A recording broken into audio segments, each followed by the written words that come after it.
अस्सलाम वालेकुम नाज़रीन, एक महकती और चहकती सुबह के साथ मैं हूं आपका मेजबान हन्नान बुखारी। नाज़रीन, दुआ करते हैं कि आज की सुबह आपके लिए ढेरों खुशियां लेके आपकी चौखट पे आप ही का इंतजार कर रही हो। इसी दुआ के साथ आज के प्रोग्राम को आगे बढ़ाते हैं। नाज़रीन, क्वारंटीन जैसे शुरू हुआ शहर फैसलाबाद के अंदर बहुत सारे लोग थे जो कि हेल्थ को लेकर कॉन्शियस हो गए। 10 दिन, 15 दिन, 20 दिन जब गुजरे, उनको यूं महसूस हो रहा था एक या 2 हफ्तों बाद जिंदगी जो है वो मामूल पे आ जाएगी। लेकिन जून 2020 का साल चढ़ा और कोरोना वायरस की वजह से लॉकडाउन होना शुरू हुआ तो तकरीबन 4 महीने से भी जायद का वक्त हो चुका है, लेकिन अभी तक मामूलाते जिंदगी जो हैं वो मामूल पे नहीं आ सकी। उसकी वजह से शहरी काफी परेशान नजर आते हैं। कारोबारी हजरात भी परेशान हैं, घर पे बैठी खवातीन भी परेशान हैं, स्टूडेंट्स भी परेशान हैं, शादी हाल मालकान हों वो भी परेशान हैं, शादी करने वाले हों वो भी परेशान हैं, जिम करने वाले हों वो भी परेशान हैं। तो हर शोबे से ताल्लुक रखने वाले लोग जो हैं वो किसी ना किसी वजह से, एसओपीज की वजह से या फिर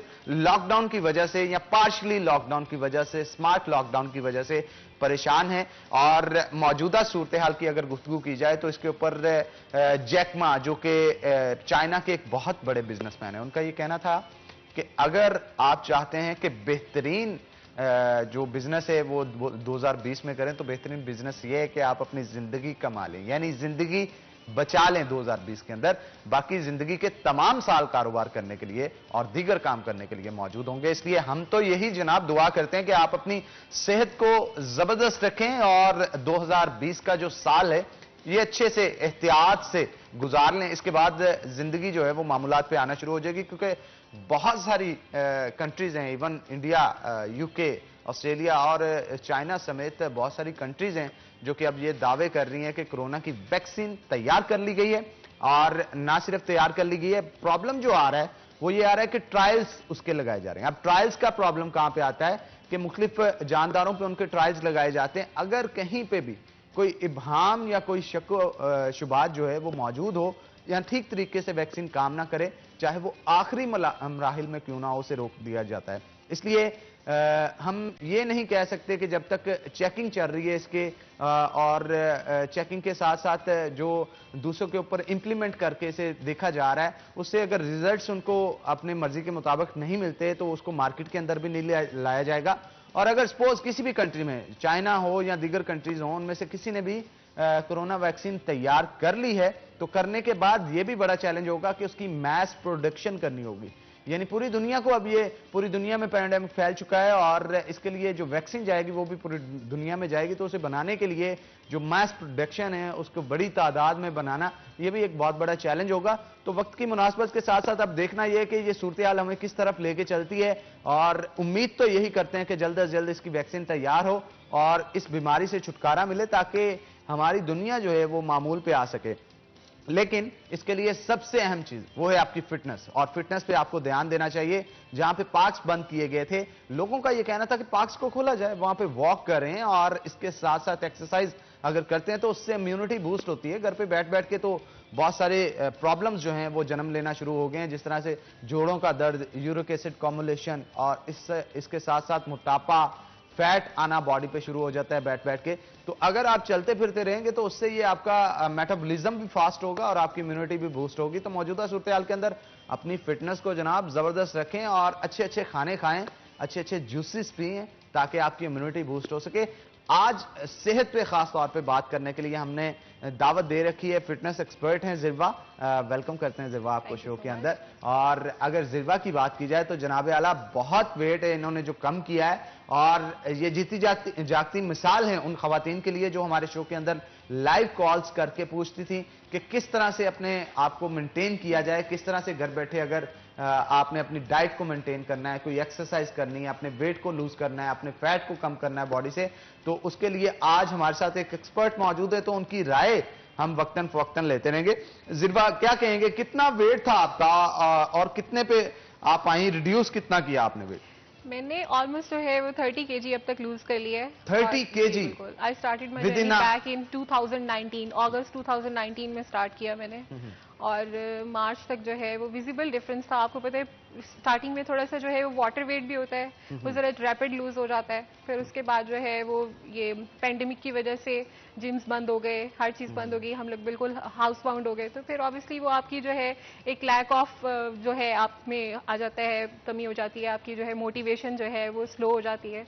तो बस उसकी वजह से थोड़ा सा स्लो हो गया अभी तक, वरना मेरा जो टारगेट है अभी that is of 55 kg, 50 to 55 kg। अच्छा नाज़िन, वैसे ये ज़िवा की जो मिसाल है ये तो मैं खुद भी देता होता हूँ, क्योंकि ये मेरी जिम पार्टनर भी थी और एक अरसा दराज से कर रही थी, और मैं अगर कुछ देर के लिए, कुछ महीनों के लिए दरमियान में स्किप हुआ तो उसके बाद मैंने अचानक से जब इनका चेहरा देखा तो मैं तो परेशान रह गया कि इतनी जल्दी इतना वेट रिड्यूस किया और इसके साथ साथ अपनी स्किन को टून अप किया, बहुत सारी अच्छी और हेल्दी डाइट का इस्तेमाल किया।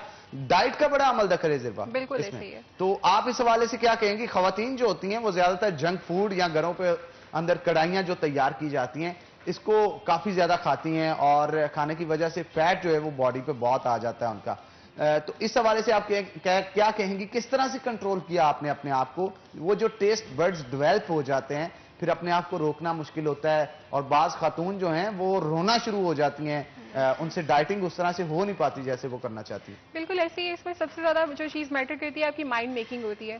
70% आपको पता है डाइट होती है, 30% जो है वो आपका फिटनेस जो है वो रोल प्ले करती है वो जिम में जो होता है। उसमें ये है कि आपको एक दफा once you make your mind you have to stick by it, और उसमें ये कंसिस्टेंसी बहुत मैटर करती है आपकी।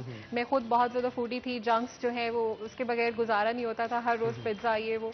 लेकिन ये कि आप जब एक दफा आप देख लेते हैं खुद को, फिर आप उस फेज में से, क्योंकि शुरू में बहुत स्लिम थी, तो आप जब उस फेज में से गुजर के आते हैं, फिर आप जब मोटापे की तरफ जाते हैं, आप अपने आप को देखते हैं बिल्कुल डी शेप हो रहे हैं आप, तो फिर वो आपको ऑब्वियसली वो चीज अंदर से तंग करती है। अच्छा ज़िवा, वैसे हमारा जो जिम है और जहाँ पे हम जाते थे रास्ते में रेस्टोरेंट्स भी मॉल के अंदर आते थे, तरह तरह की महकें जो हैं वो उठती थी, तो जिम जाने से पहले दिल तो ललचाता होगा एक बार जाके थोड़ा सा ट्राई करूं? बिल्कुल ऐसे ही है, अभी भी मतलब स्टिल होती है, क्रेविंग्स तो होती है, लेकिन ये कि कंट्रोल करना पड़ता है। और उसमें भी ये है कि आप वंस अ वीक जो है वो एक चीट डे रख लें ताकि आपकी जो है वो क्रेविंग्स जो है वो कंट्रोल में रहें। आप जो है तो हेल्दी फूड में बहुत अच्छी आपको जो है वो रेसिपीज मिल जाती हैं जिसमें आप जो है अपनी मीठी की क्रेविंग को भी फुलफिल कर सकते हैं। अच्छा, रेसिपीज की ही चले बात कर लेते हैं जो खवातीन घर पे देख रही हैं, ताकि उनको पता चल सके कि ज़िवा कौन सी रेसिपीज इस्तेमाल करती हैं घर के अंदर जिससे वेट कम होता है। तो आप क्या क्या चीजें इस्तेमाल करती थी, थोड़ा डिटेल में ब्रेकफास्ट से लेके डिनर तक के जो मील्स आप यूज करती हैं वो बता दें, ताकि अगर कोई खातून देख रही है आप जैसा बनना चाहती है तो वो फॉलो कर सके। उसमें मैंने जो है बहुत सारे न्यूट्रिशनिस्ट को विजिट किया, बहुत सारे डाइटिशियंस को विजिट किया, लेकिन उसमें सबसे एक जो इंपॉर्टेंट चीज होती है वो आपकी अपनी फिजिबिलिटी होती है कि आप किसमें कंफर्टेबल हैं, किस लेवल पे जाके जो है वो आप डाइट कर सकते हैं। कुछ लोग तो जो है वो बहुत क्रेविंग, कुछ लोग जो है वो बहुत हंगर मोड पे चले जाते हैं, बिल्कुल ही जो है वो खाना पीना बंद कर देते हैं। कुछ जो है वो उसको बैलेंस तरीके से लेके चलते हैं। अगर आप बैलेंस तरीके से लेके चलें तो फिर उसमें जो है आपके लिए भी आसानी होती है वो इस तरह से कि आपको दोबारा जो है वो भूख नहीं लगती। मतलब वक्फे वक्फे से अगर आप खाते रहें तो एकदम से वो जब आप हंगर मोड पे चले जाते हैं फिर उसमें ये होता है कि आपको एकदम से भूख लगती है, फिर जो आपको सामने नजर आता है वो देखता नहीं है इंसान पे आगे, चाहे पिज्जा पड़ा है या जिंगर बर्गर पड़ा है या फिर उसके वर्स्ट इफेक्ट्स फिर स्किन पे भी आते हैं आपके। हाँ, फिर उससे आपकी जो है वो इम्यूनिटी भी जो है वो कमजोर हो जाती है। मैं खुद बीपी पेशेंट हो गई थी जब इतना ज्यादा वेट गेन कर लिया, तो 150 प्लस जो है मेरा ऑलमोस्ट जो है वो बीपी होता था। तो जब से मैंने ये अपनी डाइट कंट्रोल की है, अपना वेट लूज किया है, तब से अल्हम्दुलिल्लाह मुझे किसी भी चीज की जरूरत नहीं पड़ी।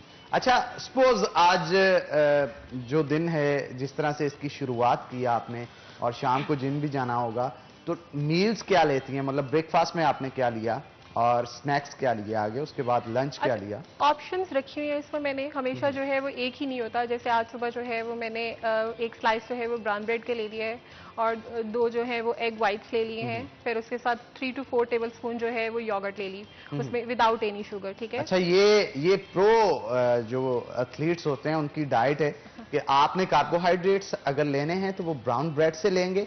प्रोटीन सोर्स आपका होगा एग, क्योंकि एक एग के अंदर 3.5 से लेके 4 ग्राम तक जो है वो मौजूद होती है प्रोटीन, और इसके साथ साथ प्रोबायोटिक्स जो आपके गट को स्ट्रॉन्ग करें वो योगर्ट से आपको मिल जाते हैं। और एक हेल्दी डाइट है और दिन की शुरुआत अच्छी होती है। इसके बाद कितने घंटे बाद स्नैक्स? नाश्ता जो है वो आपका एक अच्छा और हेल्दी होना चाहिए, क्योंकि वो आपको पूरा दिन जो है वो चार्ज रखता है। फिर उसके बाद जो है वो ऑलमोस्ट 2 घंटे के बाद सबसे पहले ये करेंगे, कुछ भी खाने से पहले 2 ग्लास पानी के पी लें। उससे जो है आपकी जो डाइट है और जो आपकी हंगर है वो भी कंट्रोल हो जाती है, और ये कि आपकी स्किन भी वैसे फ्रेश रहती है। फिर उसके बाद स्नैक टाइम, उसमें जो है वो आप मैं जो हूँ वो मैंगो के 2 to 3 क्यूब्स ले लिए, या कोई भी और फ्रूट जो है वो ले लिया, एक एप्पल ले लिया। फिर मिक्सचर नहीं बनाए, एक वक्त में एक चीज लीजिए। एक वक्त में एक चीज लेते हैं। अच्छा, गर्मियों के अंदर खास तौर पे डिहाइड्रेशन बहुत ज्यादा हो जाती है, और इवन जब आप जिम में एक्सरसाइज कर रहे होते हैं पसीना बहुत ज्यादा आ रहा होता है, और अपने आप को डिहाइड्रेशन से बचाने के लिए वाटर का इस्तेमाल जो है, वाटर इनटेक आपको अपनी बहुत बेहतर रखनी पड़ती है। और अगर इसके साथ साथ अगर आप वाटर में लेमन स्क्वीज कर लें और साथ में चिया सीड्स का इस्तेमाल कर रहे हैं, तो उससे ये होता है कि आपकी बॉडी पे बड़े पॉजिटिव इफेक्ट्स आना शुरू हो जाते हैं और बॉडी की डिटॉक्सिफिकेशन होना शुरू हो जाती है। तो आप ये काम गर्मियों में करते हैं और उसका क्या असर आता है? उसके आपकी स्किन पे बहुत अच्छा इफेक्ट पड़ता है, स्टमक पे तो पड़ता ही है, ऑब्वियसली आपकी जो है वेट लूज भी होता है, लेकिन उसके साथ मतलब स्किन पे मुख्तलिफ खवातीन के जो ड्राइनेस के पैचेस बन जाते हैं, तो डिहाइड्रेशन की वजह से वो गालबन होता है। हाँ जी बिल्कुल, वाटर रिटेंशन हो जाती है बॉडी में। उसको फुलफिल करने के लिए आप किसी भी तरीके से वाटर इनटेक ले सकते हैं। जरूरी नहीं है कि आप सादा पानी पिए, अगर वो आपसे नहीं पिया जाता आप उसमें लेमन स्क्वीज कर लें, जैसे कि आपने बताया, उसमें चिया सीड्स भी डाले जा सकते हैं, उसको सिकंजीबीन की सूरत में भी लिया जा सकता है। लेकिन कोशिश ये करें कि मीठे से थोड़ा सा दूर रहें, मीठे से दूर रहना चाहिए।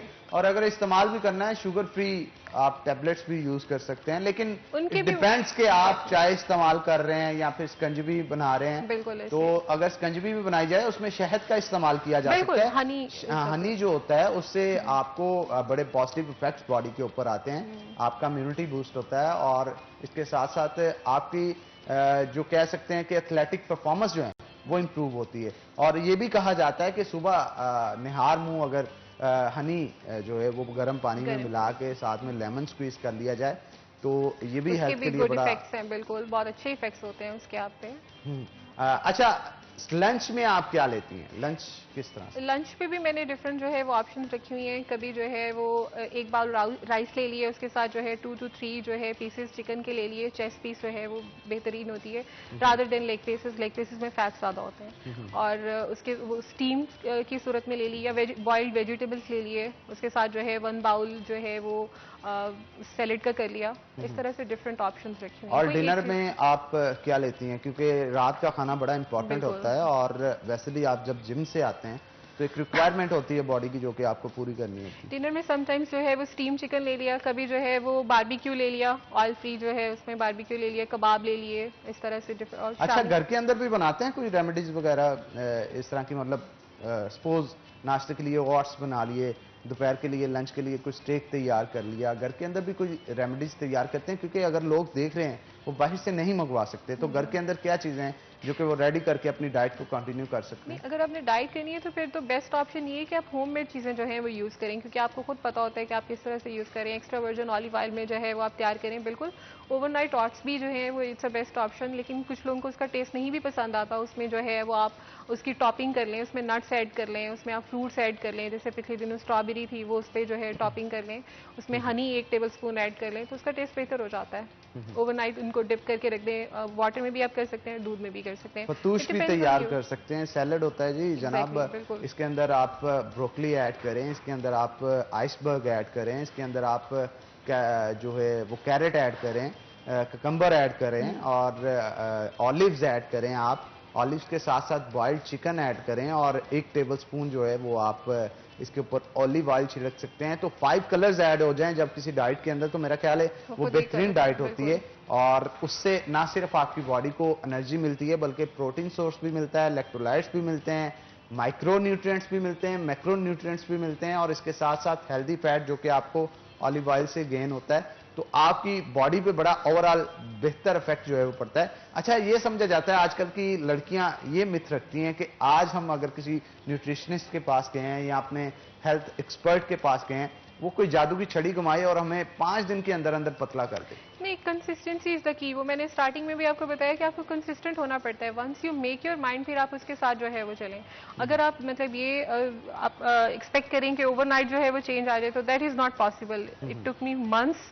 मतलब आप जो जिस शेप में मैं हूँ, इट्स बीन मंथ्स नाउ। अगस्त 2019 में मैंने अपना जर्नी स्टार्ट किया था और अब देख लें आपके सामने 1 साल होने वाला है। ओवरनाइट कुछ भी नहीं होता, और जो ओवरनाइट रिजल्ट्स होते हैं वो जो है ड्यूरेबल भी नहीं होते, इतने लॉन्ग लास्टिंग भी नहीं होते।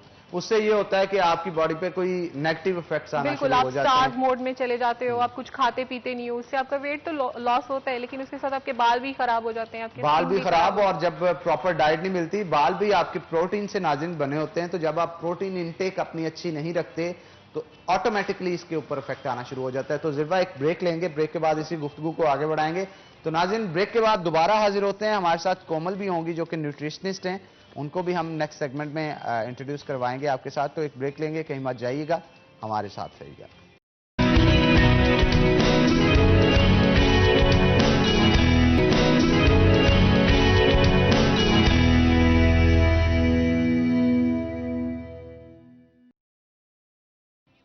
वेलकम बैक नाज़रीन। ब्रेक पे जाने से पहले हमारे साथ ज़िरवा मौजूद थी और उनके साथ फिटनेस के ऊपर जो है वो डिस्कशन की जा रही थी। ब्रेक के बाद हमें कोमल ने ज्वाइन किया जो कि न्यूट्रिशनिस्ट हैं, हमारे ग़िज़ाइयात हैं। तो न्यूट्रिशंस के हवाले से हम एक्सपर्ट की राय लेंगे। कोमल, क्या कहेंगी अगर कोई ख़वातीन जो हैं वो घर पे बैठी हैं, अपने वेट को लूज़ करना चाहती हैं, तो एक्सरसाइज के साथ साथ डाइट का कितना अमल दखल है? किस तरह की डाइट यूज़ करनी चाहिए? एक्सरसाइज के साथ साथ आपकी डाइट का भी बहुत इंपॉर्टेंट रोल है। अगर आप ये कहें कि सिर्फ एक्सरसाइज करने से ही हमारा वेट लूज हो जाएगा, तो नहीं। देखिए, जब आप कोई भी पर्सन एक्सरसाइज करता है, उसकी स्वेटिंग होती है, ठीक है, डिहाइड्रेशन होने का भी खतरा हो जाता है। आपकी जाहिर सी बात है, बॉडी से आपके टिश्यू से वाटर रिटेंशन होगी तो आपको डिहाइड्रेशन हो जाएगी। उसके साथ आपको अपनी ऐसी डाइट मैनेज करनी चाहिए कि जिसके साथ ना तो आपकी बॉडी में फैट स्टोर हो और अच्छे कार्ब्स लें। अच्छे कार्ब्स का मतलब ये है कि आप व्हाइट फ्लोर की तरफ ना आ जाए, मैदे की तरफ ना जाएं, जो मैदे का इस्तेमाल। जैसे देखिए, बाजार में फास्ट फूड है हमारे पास, सारी मैदे से बनती है, व्हाइट फ्लोर है उसका। देखिए, अगर हम कैलोरीज की तरफ जाएं ना, अच्छा, वो कार्ब्स कॉम्प्लेक्स होते हैं, इस वजह से उसे मन कॉम्प्लेक्स, जो हमारे पास व्हीट फ्लोर में कार्ब्स है ना, वो आपके कॉम्प्लेक्स कार्ब्स में आते हैं, ठीक है। जो आपके व्हाइट फ्लोर में कार्ब्स हैं, वो हम उसको सिंपल कार्ब्स में लेते हैं। उसकी वजह ये है कि वो देखें, जो उसमें ब्रान पोर्शन ज्यादा होता है आपके व्हीट कार्ब्स में, ठीक है। जो व्हीट फ्लोर है आपका, उसमें ब्रान पोर्शन होता है, वो आपके स्टमक पे स्टे करता है ज्यादा देर के लिए और आपको टाइम टू टाइम एनर्जी देता है। इस वजह से डाइट में हम ब्राउन डाइट कहते हैं, ब्राउन ब्रेड कहते हैं, यूज करें, ठीक है। मल्टीग्रेन ब्रेड यूज करें, क्योंकि वो ग्रेन्स हैं, उनमें ब्रान पोर्शन होता है। व्हाइट फ्लोर जो है आपको, उसमें से तो ब्रांड पोर्शन वैसे ही वो निकाल देते हैं, और अगर वो फास्ट फूड में यूज हो रहा है तो वो तो आपके लिए बिल्कुल भी ठीक नहीं है, वो जंक में आ जाता है। तो कैलोरीज की तरफ अगर हम एक्सरसाइज और डाइट की तरफ आए तो कैलोरीज मैनेजमेंट की तरफ आ जाते हैं सब, ठीक है। वो एक न्यूट्रिशनिस्ट, एक फिटनेस ट्रेनर या एक जिम ट्रेनर को पता होता है कि मैंने अपने, जो मेरे पास आ रहा है पर्सन, उसकी कैलोरीज को कैसे मैनेज करना है। अच्छा, सपोज एक एथलीट है, जैसे ज़िरवा हमारे साथ मौजूद हैं, फिटनेस एक्सपर्ट हैं, तो ख़ास तौर पे ये एक्सरसाइज करती हैं। अब इनको तो वैसी डाइट नहीं चाहिए होगी जिस तरह की एक घरेलू खातून है जो घर पे बैठी हैं, एक्सरसाइज नहीं करती, उनको जिस तरह की डाइट चाहिए होती है। इन दोनों की डाइट में किस तरह से फ़र्क रख सकते हैं? इन दोनों की डाइट में देखें, इसमें एजुकेशन भी थोड़ा सा, एजुकेशन का भी रोल है। अगर तो देखें वो हाउसवाइफ पढ़ी लिखी है, एजुकेटेड है, फिर तो वो अपने आप से मैनेज कर सकती है इस चीज को। वो समझती है कि मुझे कैसी डाइट लेनी चाहिए, कितनी कैलोरीज लेनी है, कितनी कैलोरीज ले, कितनी प्रोटीन ले, कितनी कार्ब्स ले। क्योंकि अगर वो फोकस कर लेती है ना अपनी इस चीज की तरफ, उसको मैनेज करना शुरू कर देती है। लेकिन अगर वो एजुकेटेड नहीं है और सिर्फ उससे ये शौक ही है कि मैं अपना वेट लूज कर लूं, क्योंकि कुछ लेडीज ऐसी होती हैं, कुछ हमारे एरियाज ऐसे हैं जिसमें मेरे पर्सनली कुछ पेशेंट्स ऐसे हैं कि एरियाज उनके ठीक नहीं है, इतनी एजुकेटेड भी नहीं है, लेकिन वो कहते हैं ना, देख देख कर भी शौक आ जाता है किसी को।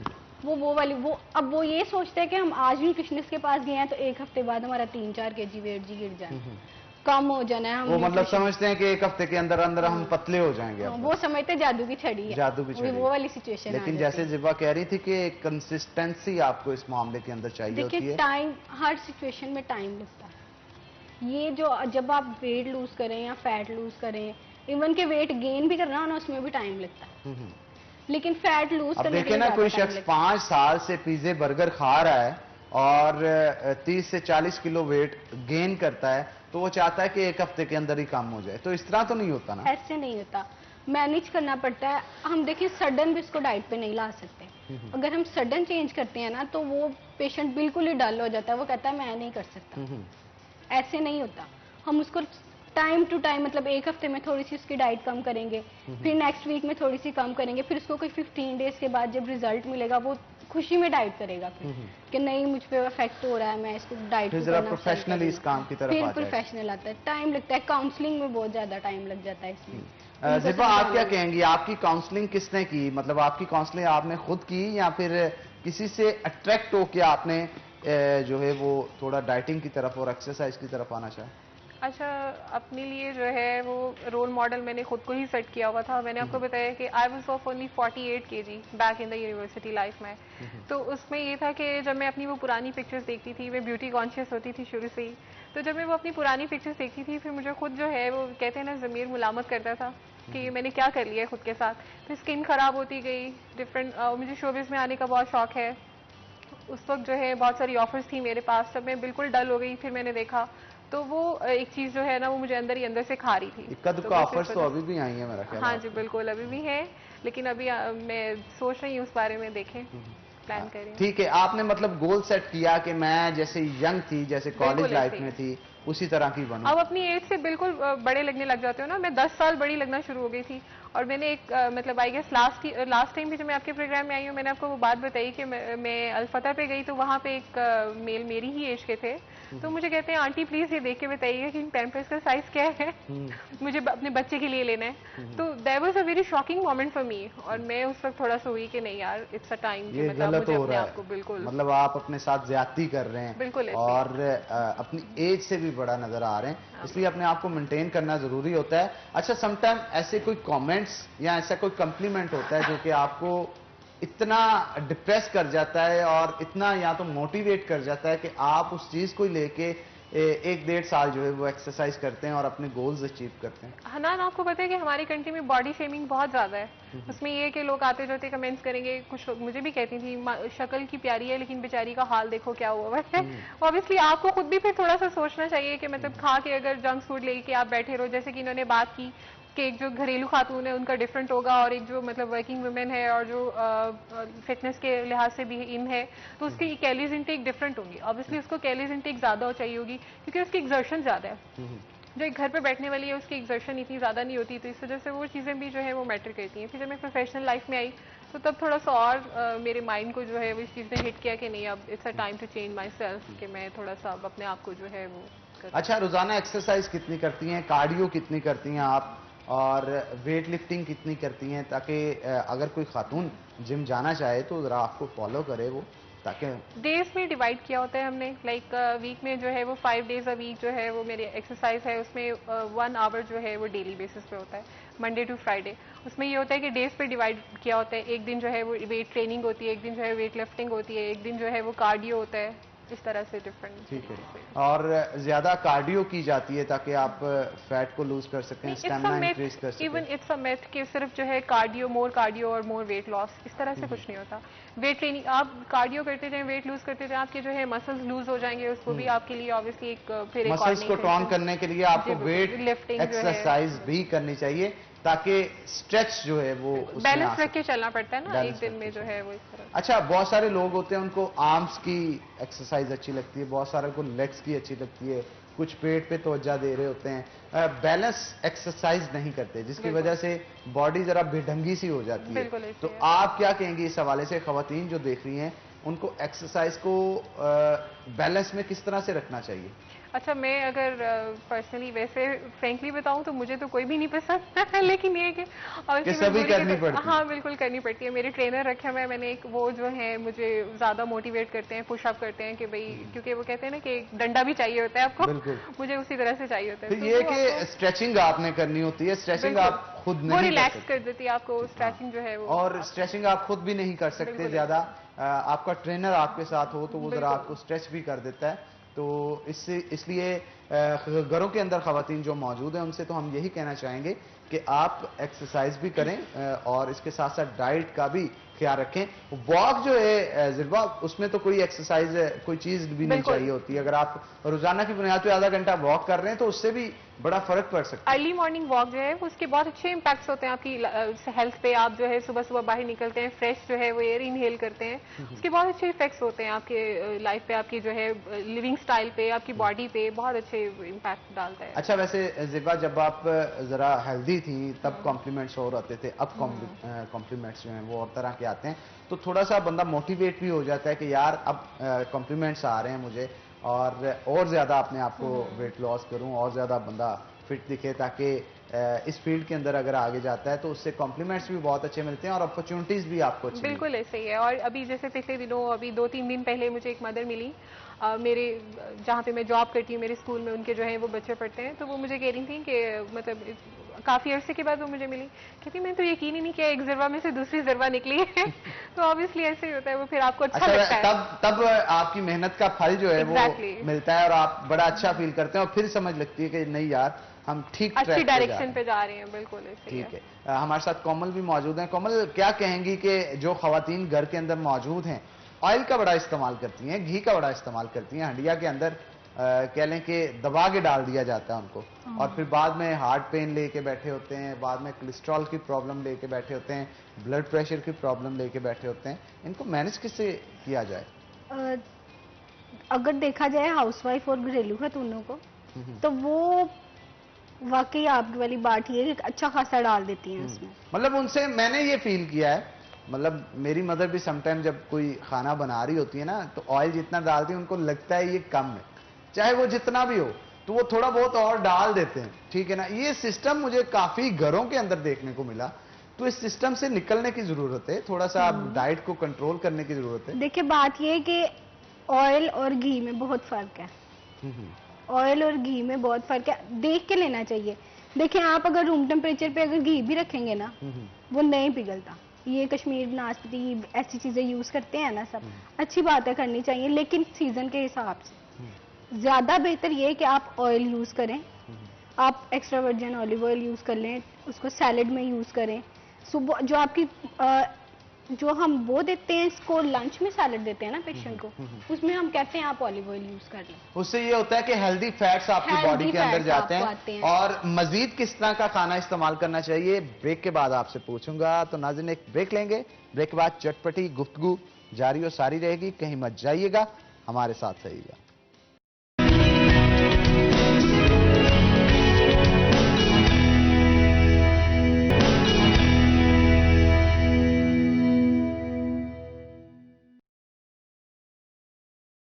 वेलकम बैक नाज़रीन। ब्रेक पे जाने से पहले हमारे साथ न्यूट्रिशनिस्ट कोमल मौजूद थी और घर के अंदर किस तरह के खाने बनाने चाहिए जो कि आपकी हेल्थ पे पॉजिटिव इफेक्ट्स रखते हों, तो इसी हवाले से मजीद गुफ्तगू करेंगे। कोमल, घरों के अंदर घी और ऑयल का इस्तेमाल बहुत ज्यादा हंडिया के अंदर किया जाता है, इस हवाले से गुफ्तगू की जा रही थी, क्या कहेंगे आप? घरों में ऑयल यूज करें, ठीक है, कम क्वांटिटी में यूज करें, जितनी रिक्वायर्ड है आपको कुकिंग के लिए उतना ही यूज करें। जितना ज्यादा आप ऑयल लेंगे उतना आपकी बोन्स के लिए अनहेल्दी होता है, आपकी हार्ट के लिए अनहेल्दी है, आपकी वेन्स के लिए अनहेल्दी है, वो स्टोर होता जाता है आपकी बॉडी में, ठीक है। इसकी वजह से कोई कार्डियक इश्यू हो जाते हैं, आपको कार्डियोवैस्कुलर डिजीजेज होने लग जाती हैं, आपकी बोन्स वीक हो जाती हैं, ऑस्टियोप्रोसिस, ऑस्टियोआर्थराइटिस के इश्यूज होने लग जाते हैं। खवातीन में तो ये बहुत ज्यादा पाया जाता है। लेडीज में देखें, जो वुमेन्स हैं उनमें कहते हैं कि 30 एज तक आप में कैल्शियम स्टोर होती है, ठीक है। ऑस्टियोप्रोसिस का मतलब ये है कि आपकी बोन्स में कैल्शियम प्रेजेंट ही नहीं है, ठीक है, उसमें पोर्स बनने लग जाते हैं, वो वीक हो जाती हैं। आप इवन के चलते चलते किसी भी चीज के साथ हल्की सी भी आपकी बोन टच होगी तो उसमें ये इशू होता है कि वो टूट भी सकती है। यहाँ तक इशू आपका ऑस्टियोप्रोसिस का चला जाता है या ऑस्टियोआर्थराइटिस। अच्छा, इसमें अमल दखल इस चीज का भी बड़ा होता है कि आपकी बॉडी के अंदर विटामिन डी की कमी हो, यानी कैल्शियम आपका अब्सॉर्ब तो विटामिन डी ने करना है। हाँ, और अगर विटामिन डी की डेफिशिएंसी है तो ऑटोमेटिकली ऑस्टियोपोरोसिस की तरफ आप मूव करेंगे। विटामिन डी देखें, एक तो आप जो दूध में डाल के ड्रॉप्स वगैरह ले लेते हैं या आप कोई इसकी टैबलेट खा लेते हैं विटामिन डी की, ये तो है फोर्टिफिकेशन वाला अमल आ जाता है इसमें, ठीक है, जो फोर्टिफाइड चीजें आ जाती हैं। वो एक जो अल्लाह ताला की तरफ से आपकी बॉडी में विटामिन डी प्रेजेंट है और वो जो आपकी बॉडी में सन की रेस से बनता है, उसके लिए जरूरी है कि आप 10-15 मिनट धूप में जरूर जाएं, सन रेज जरूर है। वो ये नहीं है कि आप 12 या 1 बजे वाली में जाएं। वो जो सुबह सुबह आपकी आती है ना, अर्ली मॉर्निंग में जो आपकी सन रेज है वो लें। देखिए अल्लाह ताला की तरफ से पूरा प्रोसेस है आपकी बॉडी में, ये नहीं है कि आपको सिर्फ सूरज की शुआ ही विटामिन डी दे रही है। वो जो सन रेज है वो आपकी बॉडी में जाती है, फिर उसका प्रोसेस आपकी बॉडी में स्टार्ट होता है, फिर विटामिन डी बनता है और वो परफेक्ट विटामिन डी होता है जो आपकी बोन्स को स्ट्रॉन्ग करता है। बाकी जब जिन लेडीज में वो विटामिन डी और कैल्शियम स्टोर नहीं हो पा रहा था उनको फिर हम रेकमेंड कर देते हैं कि आप विटामिन डी जो ड्रॉप्स यूज कर रहे हैं या आप जो कोई टैबलेट ले रहे हैं वो ले लें। कैल्शियम ये कि आपको दूध से मिल जाता है, आपको दही से मिलता है, वो अच्छा लें। दूध जरूर पीना चाहिए एक दिन में, देखिए एक दिन में 1 गिलास तो जरूर पीना चाहिए। बिल्कुल 1 कप जो है आपका दूध वो आपकी 1 सर्विंग में आ जाता है। वो आप दूध जरूरी नहीं है, जो लोग सादा दूध नहीं पी सकते वो मिल्कशेक बना के पी लें, उसके अंदर कुछ ऐड कर लें, ये ज़रूर लेना चाहिए। बाकी अगर हाउसवाइफ की तरफ देखा जाए तो वो उसने तो अपने हाथों से खुद सब कुछ करना होता है। देखिए ब्रेकफास्ट भी उसका अपना खुद उसने तैयार करना है, लंच भी, डिनर भी, और जो स्नैक्स टाइम भी अगर आ गया है तो उसने खुद रेडी करना है।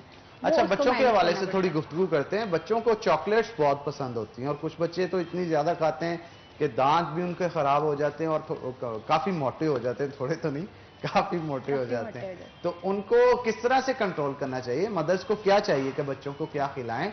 और अगर 3 साल से लेके 10 साल तक के जो बच्चे हैं उनके लिए बेहतरीन डाइट कौन सी?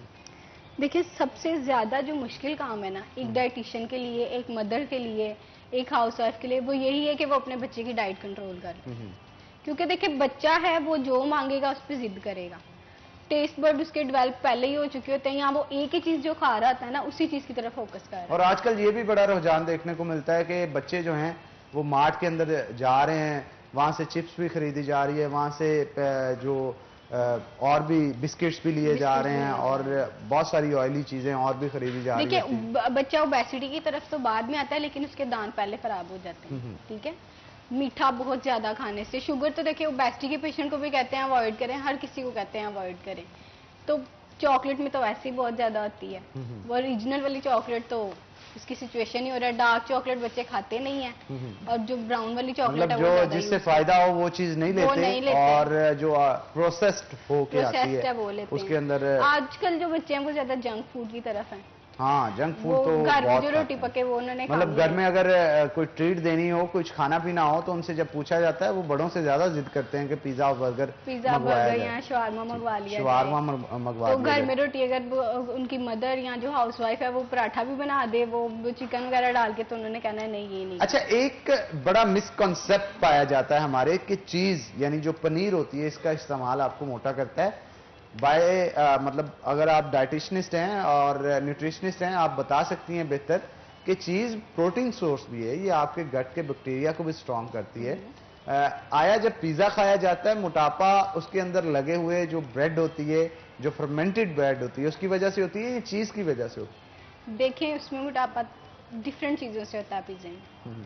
सबसे पहले फर्मेंटेड ब्रेड आ जाती है, उसमें व्हाइट फ्लोर की ब्रेड होती है, वो बेक होती है, उसमें फर्मेंटेशन इतनी होती है, आपकी यीस्ट ऐड होती है उसके अंदर। ठीक है, फिर आपको नहीं पता कि चिकन में चेस्ट पीस डाल रहे हैं या लेग पीस डाल रहे हैं, चिकन में भी फैट का डिफरेंस होता है। ठीक, फिर उसमें वेजिटेबल, फिर ऑयल यूज हो रहा होता है उसमें, आपको नहीं पता कौन सा ऑयल है, हम तो नहीं कह सकते ऑलिव ऑयल यूज होता है।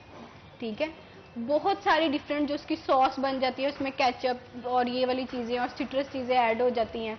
तो हम ये नहीं कह सकते कि चीज की वजह से ही पिज्जे में की खाने से आपको ओबेसिटी, मतलब मल्टीपल फैक्टर्स होते हैं जो कि इन्वॉल्व हो के आपके बॉडी के अंदर फैट जो है उसे करते हैं जमा। तो ज़िबा क्या कहेंगी आप के खास तौर पे जब जंक फूड की बात की जाती है, चीट मील्स भी रखे होते हैं बीच बीच में, जो फिटनेस एक्सपर्ट्स होते हैं उनकी जान से चीट मील भी लेने का एक तरीका होता है। ये नहीं होता कि आप लार्ज पिज्जा अकेले ही हजम कर जाएं या चटम कर जाएं। तो इसके लिए चीट मील को किस तरह से आप डिफाइन करती हैं कि कितना होना चाहिए और क्या होना चाहिए? इसमें पोर्शन कंट्रोल जो है वो बहुत इंपॉर्टेंट रोल प्ले करता है। आपको पता होना चाहिए कि आपने जो है कितनी कैलोरीज मैक्सिमम जो है वो इनटेक करनी है, आपकी बॉडी के अकॉर्डिंगली, आपकी BMI के अकॉर्डिंगली, आपकी हाइट और एज के अकॉर्डिंगली जो है वो आपको प्रिस्क्राइब किया जाता है। उसमें आपको ऑब्वियसली एक जो है वो ट्रेनर की ज़रूरत होती है। उसमें आपको जो गाइड कर सके प्रॉपर हर चीज़ को, आपने बैलेंस तरीके से लेके चल सके। कुछ लोग जो होते हैं वो खुद भी सर्च करके जो है वो बना लेते हैं अपनी बॉडी के अकॉर्डिंगली। उसमें हर चीज़ जो है वो मेजर करके उसके अकॉर्डिंगली उसके पोर्शन का ख्याल रखते हुए फिर उसमें जो है वो इनटेक की जाती है। अच्छा, क्या कहेंगी आप, जब मोटापे से पतले होने का सफर चलता है तो रास्ते में बड़ी दुश्वारियों का सामना करना पड़ता है, और खास तौर पे जब बहुत सारे लोग होते हैं पतले हो जाते हैं या लिपोसेक्शन भी करवा लेते हैं, तो उसकी वजह से ये होता है कि आपकी बॉडी का मैस जो होता है, स्किन जो होती है वो स्ट्रेच हुई होती है, मतलब फैट की वजह से, और जब फैट निकलता है तो वो वापस अपनी जगह पे आती है और ढलक जाती है। उसको किस तरह से कंट्रोल, यानी सपोज अगर आपने 30 केजी लूज किया है तो वो पेट पे जो फैट मौजूद होती है, इनर थाइस पे, बाजुओं पे, इनर आर्म्स पे जो फैट मौजूद होती है, वहां पे जो आपकी स्किन होती है वो ढलकना शुरू हो जाती है, उसको किस तरह से कंट्रोल किया आपने? हनान, उसमें यही है, वेट लिफ्टिंग जो है वो बहुत इंपॉर्टेंट रोल प्ले करती है। मैंने जैसे आपको पहले बताया कि हर चीज़ को बैलेंस लेके चलना पड़ता है। उसमें ये नहीं होता कि एकदम आप रैपिड वेट लॉस करें, और उसमें आपकी जो है एक्सरसाइज वो बहुत इंपॉर्टेंट रोल प्ले करती है। उसके साथ जो है आपके मसल्स टोन अप रहते हैं, लेकिन उसमें भी आपको गाइडलाइन की जरूरत होती है। आप ऐसे नहीं कि रैपिडली किसी भी मशीन पे आप चले जाएं और आपका जो है आपको लगे कि इससे वेट लूज हो जाएगा, या इससे जो है आपके मसल्स जो है वो टोन अप हो जाएंगे, आपकी बॉडी टोन अप हो जाएगी। उसमें जैसे आपको मैंने बताया कि फिटनेस एक्सपर्ट का होना बहुत ज़रूरी है उसमें आपके साथ। मैंने जो अब तक लूज़ किया है, मुझे जिम की जो है वो सीधी सी बात बताऊँ आपको, मुझे एबीसी भी नहीं पता थी। लाइक मैं फर्स्ट टाइम जो है वो जिम में गई थी, मुझे बिल्कुल कुछ नहीं पता था। अगर मेरे ट्रेनर नौमान ना होते तो मैं आज इस पोजीशन में ना होती, बिल्कुल भी ना होती। तो मैं अच्छा, ये भी बड़ा होता है कि पहले स्टार्टिंग में जाके आप 1.5-2 घंटे लगाते हैं, फिर जब बॉडी टोन होना शुरू हो जाती है आप कुछ दिन स्किप भी कर लें या फिर इसके साथ साथ कम वक्त भी जिम में दें तो उससे भी गुजारा हो जाता है। अच्छा, अगर हम देखा जाए साइंटिफिक रिसर्च देखी जाए तो उसमें ये होता है कि 45 मिनट्स होते हैं वो पीक के होते हैं। उसमें जो है आपकी बॉडी जो है वो अच्छा जो है वो उस पर इफेक्ट पड़ रहा होता है, मेटाबॉलिज्म फास्ट हो जाता है, एरोबिक एनारोबिक 45 मिनट्स जो कंडीशंस है में वो आइडियल होते हैं एक्सरसाइज के लिए। उससे ज्यादा अगर आप करें तो उससे इतना ज्यादा आपको फर्क नहीं पड़ता। आप समझते हैं कि हम 4-4 घंटे जिम में लगा लेते हैं तो हम बहुत फिट हो जाएंगे, हम इस तरह हो जाएंगे। मतलब हर चीज को एक बैलेंस तरीके से लेके चलना चाहिए लाइफ। अच्छा, खवातीन के अंदर एक मिसकॉन्सेप्ट बहुत ज्यादा पाया जाता है, वो ये है कि जब डाइट करनी है तो डाइट को ये समझती है कि भूखा रहना है, और भूखी रह के उनका फैट तो इतना नहीं पिघलता, उससे ज्यादा उनकी वेट लॉस हो जाता है और जो मसल्स होते हैं वो वीक होना शुरू हो जाते हैं।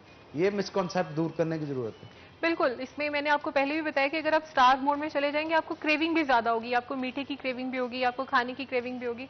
फिर जिस वक्त आपको भूख लगती है उस वक्त आपको कुछ समझ में नहीं आता, आप बहुत सारी चीजें खा लेते हैं और गलत तरीके से जो है वो उनकी इनटेक कर लेते हैं। आप कार्ब्स भी ले रहे हैं, आप प्रोटीन्स भी ले रहे हैं, आपको उसको कुछ समझ नहीं आती। इसलिए बेहतर है कि अगर आप बैलेंस डाइट आप वक्फे वक्फे से खाएं, 2 से 2.5 घंटे के वक्फा रखें, उसमें दिन में 5 जो है वो पोर्शन लें मील के, तो वो आपके लिए हेल्दी भी हैं, आपके लिए बेनिफिशियल भी हैं, वो वेट लॉस में बहुत इंपॉर्टेंट रोल प्ले करते हैं। रादर दिन के आप स्टार्व मोड पे जाएं, आप बिल्कुल कुछ ना खाएं, उससे आपका फॉर द टाइम बीइंग आपको इफेक्ट नजर आएगा, लेकिन आपके जो है वो रिंकल्स पड़ जाएंगे, फेस आपका खराब हो जाएगा, शाइन खत्म हो जाएगी, बाल खत्म हो जाएंगे।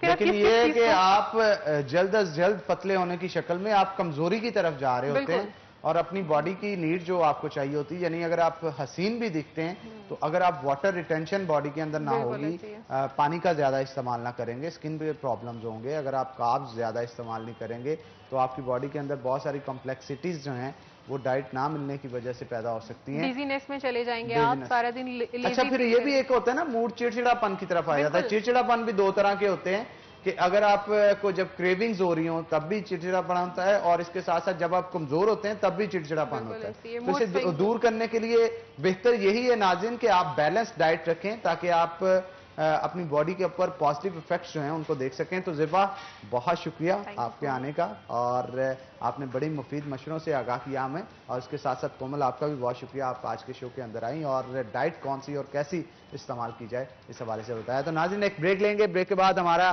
किचन का सेगमेंट स्टार्ट हो जाएगा, और आज शेफ सलमान देखते हैं कि क्या तैयार करके हमें खिलाते हैं। तो कहीं मत जाइएगा, हमारे साथ रहिएगा।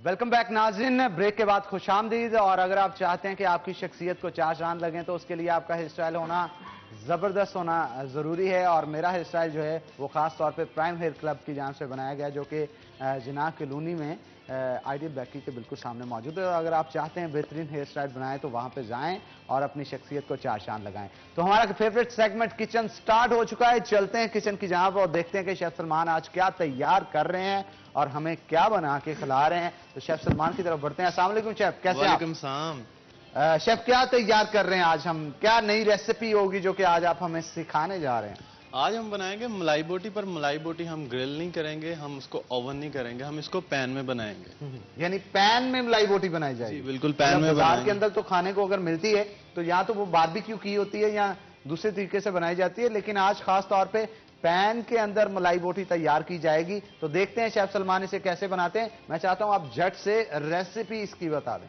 रेसिपी बता दूं, इसके लिए हमें चाहिए बोनलेस चिकन चाहिए, ये हमने रेडी कर लिया हुआ है। इसको लेके अच्छा, इसके लिए आपको चाहिए चस्का पीस। चस्का पीस इस वजह से बनाएंगे क्योंकि अगर हम थाई बनाएंगे तो वो अच्छे से पक नहीं सकेगा पैन में, हमें चस्का पीस चाहिए। और वैसे भी मलाई बोटी की रिक्वायरमेंट होती है कि उसकी जो मिठाई चाहिए होती है वो आपको चस्के पीस से ही मिल सकती है। जी, चस्के पीस से मिल सकती है। अगर आप टेस्ट के हवाले से बात करें तो मलाई बोटी खाने वाली जो मजे की होती है वो थाई की होती है, क्योंकि थाई बहुत ज्यादा जूसी होती है और उसका टेस्ट के साथ साथ उसका जो चिकन होता है उस साइड का बड़ा नरम और बड़ा नरम सा, बड़ी टेस्टी सी बनती है। अच्छा, इसको हमने क्यूब कट कर लेना।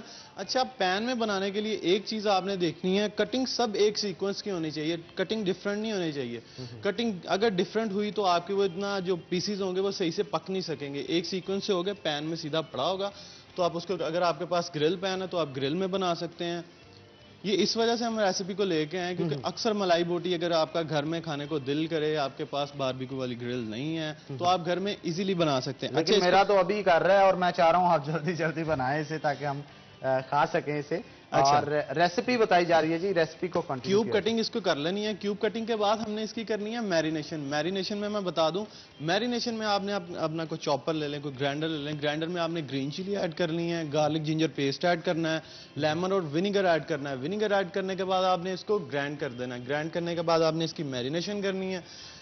इस मटेरियल को डालने के बाद आपने इसमें ऐड करने हैं स्पाइसेस। स्पाइसेस में आपको बता दूं, स्पाइसेस इसमें आपने ब्लैक पेपर ऐड करना है, व्हाइट पेपर ऐड करना है, चिकन पाउडर और साल्ट। साल्ट आपने देख लेना फॉर टेस्ट ऐड करना है, ज्यादा ना हो जाए क्योंकि अच्छा, क्वांटिटी भी मैं चाहता हूं आप साथ साथ बता दिया करें ताकि ऑडियंस जो देख रही है उनको पता चल सके कि मैरिनेशन अगर 1 kg सपोज आपका चिकन है तो आप कितनी मैरिनेशन? जी बिल्कुल, मैं 1 kg के बारे में बताता हूँ। 1 kg आपने चिकन ले लिया है ना तो उसमें 1 क्रीम का पैकेट जाएगा, 8 से 10 ग्रीन चिली जाएंगी, 2 tablespoon garlic ginger paste add होगा, 4 लेमन ऐड होंगे। स्पाइसेस के बारे में बता देता हूँ। स्पाइसेस उसमें आपने ऐड करना है 1 teaspoon black pepper, 1 teaspoon white paper. Chicken powder भी 1 टीस्पून ऐड करना है।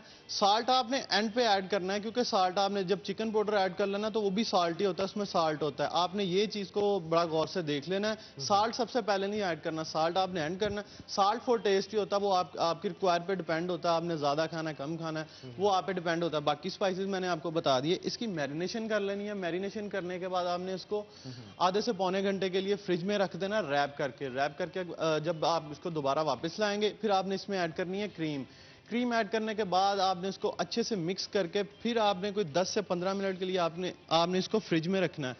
उसके बाद आपने स्टिक ले लेनी है कोई भी। स्टिक के बाद आपने स्टिक लेके उसके ऊपर 4 साइज के ना पीसेस लगाने हैं। 4 पीसेस लगाने के बाद आपने पैन ले लेना है।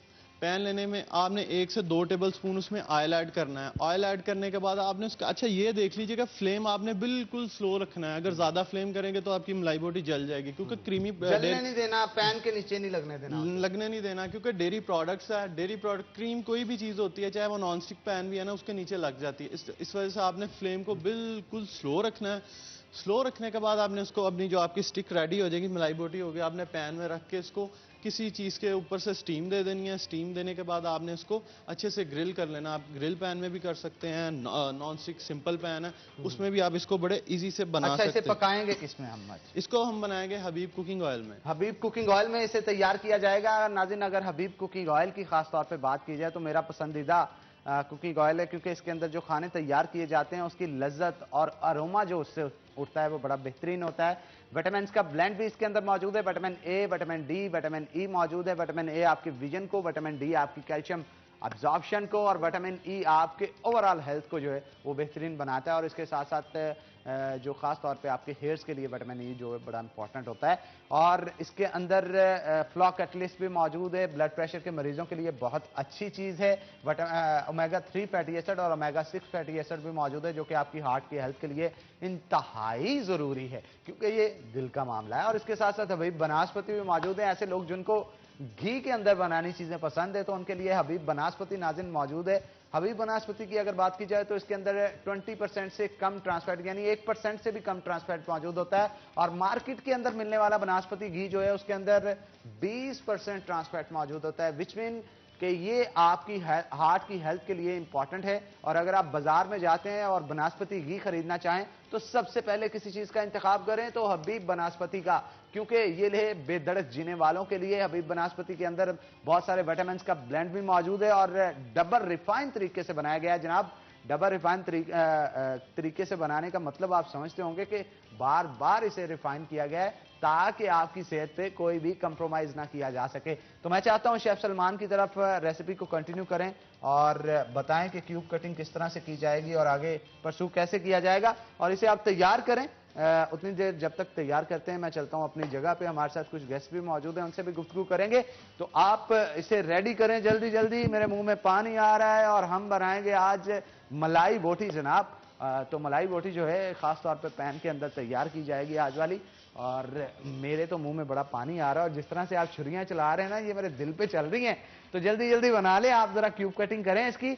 हमारे साथ आज कुछ गेस्ट भी मौजूद होंगे। मोहम्मद आतिफ हमारे साथ उर्फ नौमी मलक मौजूद हैं, जो कि पलवानी के नेशनल चैंपियन हैं। और आज आप देख भी सकते हैं कि पूरा गेटअप पलवानी वाला है इनका। और पलवान जो हैं वो हमारे पंजाब की शान भी हैं और होने भी चाहिए, क्योंकि जिस तरह से हमारे कल्चर को पलवान रिप्रेजेंट करता है ना जनाब अली। ये अच्छा, ये जो बड़ा सा आपने पकड़ा है इसका नाम क्या है? इसे क्या इसको गुर्ज कहते हैं, गुर्ज। गुर्ज, गुर्ज जो पकड़ा है जी, ये इस चीज को बताता है कि पलवानी कर रहे हैं और जोर आजमाई इसके साथ करते हैं। और उनके साथ साथ हीरा भी मौजूद हैं, जो कि हीरा राना हमारे साथ मौजूद हैं, जो कि सदर हैं जुगनू स्पोर्ट्स क्लब की झंग से।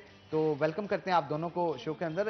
ये गुर्ज जो है मेरे सामने टेबल पे भी पड़ा है, इसलिए बड़ा मजे का मुझे तो लग रहा है और मेरा दिल कर रहा है कि मैं पकड़ के इसे जरा घुमाऊं, क्योंकि मूवीज के अंदर अक्सर देखते हैं कि पहलवान जो है वो जोर आजमाई इसी के साथ करते हैं, पकड़ के यूं से घुमाते हैं उसे सर के ऊपर से, उससे जरा जोर लगता है और इंसान चुस्त और तवाना रहता है। तो मोहम्मद आतिफ की तरफ चलते हैं। आतिफ, क्या कहेंगे आप? पहलवानी बड़े अरसे से कर रहे हैं और पंजाब की शान समझा जाता है पहलवान को। जी, सबसे पहले आप लोगों का शुक्रिया अदा करूंगा कि आपने मुझे मौका दिया। मैं ये कहना चाहता हूं कि जो पहलवानी है ये शायद जोर खेल है, इसमें कमजोर बंदे का काम नहीं है। इसमें मेहनत करनी पड़ती है, इसमें रियाजत करनी पड़ती है, तो फिर आके ये हम मुकाम हासिल करते हैं। आजकल आप देख लें कि बिल्कुल जो पहलवानी है वो बिल्कुल आहिस्ता आहिस्ता हमारे पाकिस्तान में, पंजाब में खत्म हो रही, दम तोड़ती जा रही है। ये जो गुर्ज है ये एक शान होती है पहलवानों की। ये पिछले ज़माने में जब चले जाएं तो राजे महाराजों ने वो अपने शहर जो रखे हुए थे, जिनके बलबूते पे वो अपनी रियासतों के फैसले करते थे। जब वो जीतते थे तो फिर उनको ये गुर्ज इनाम के तौर पर दिए जाते थे। तो आजकल के दौर में जो हमारा खेल है ये ज़बाल पजीर जा रहा है, क्योंकि हमारे गवर्नमेंट की हमें कोई सरपरस्ती नहीं है। हमने 60 साल पहले ओलंपिक में 1960 में एक ब्रॉन्ज मेडल लिया था बशीर धोबी पहलवान ने। उसके बाद आप देख लें कि कोई मेडल ओलंपिक में नहीं आया।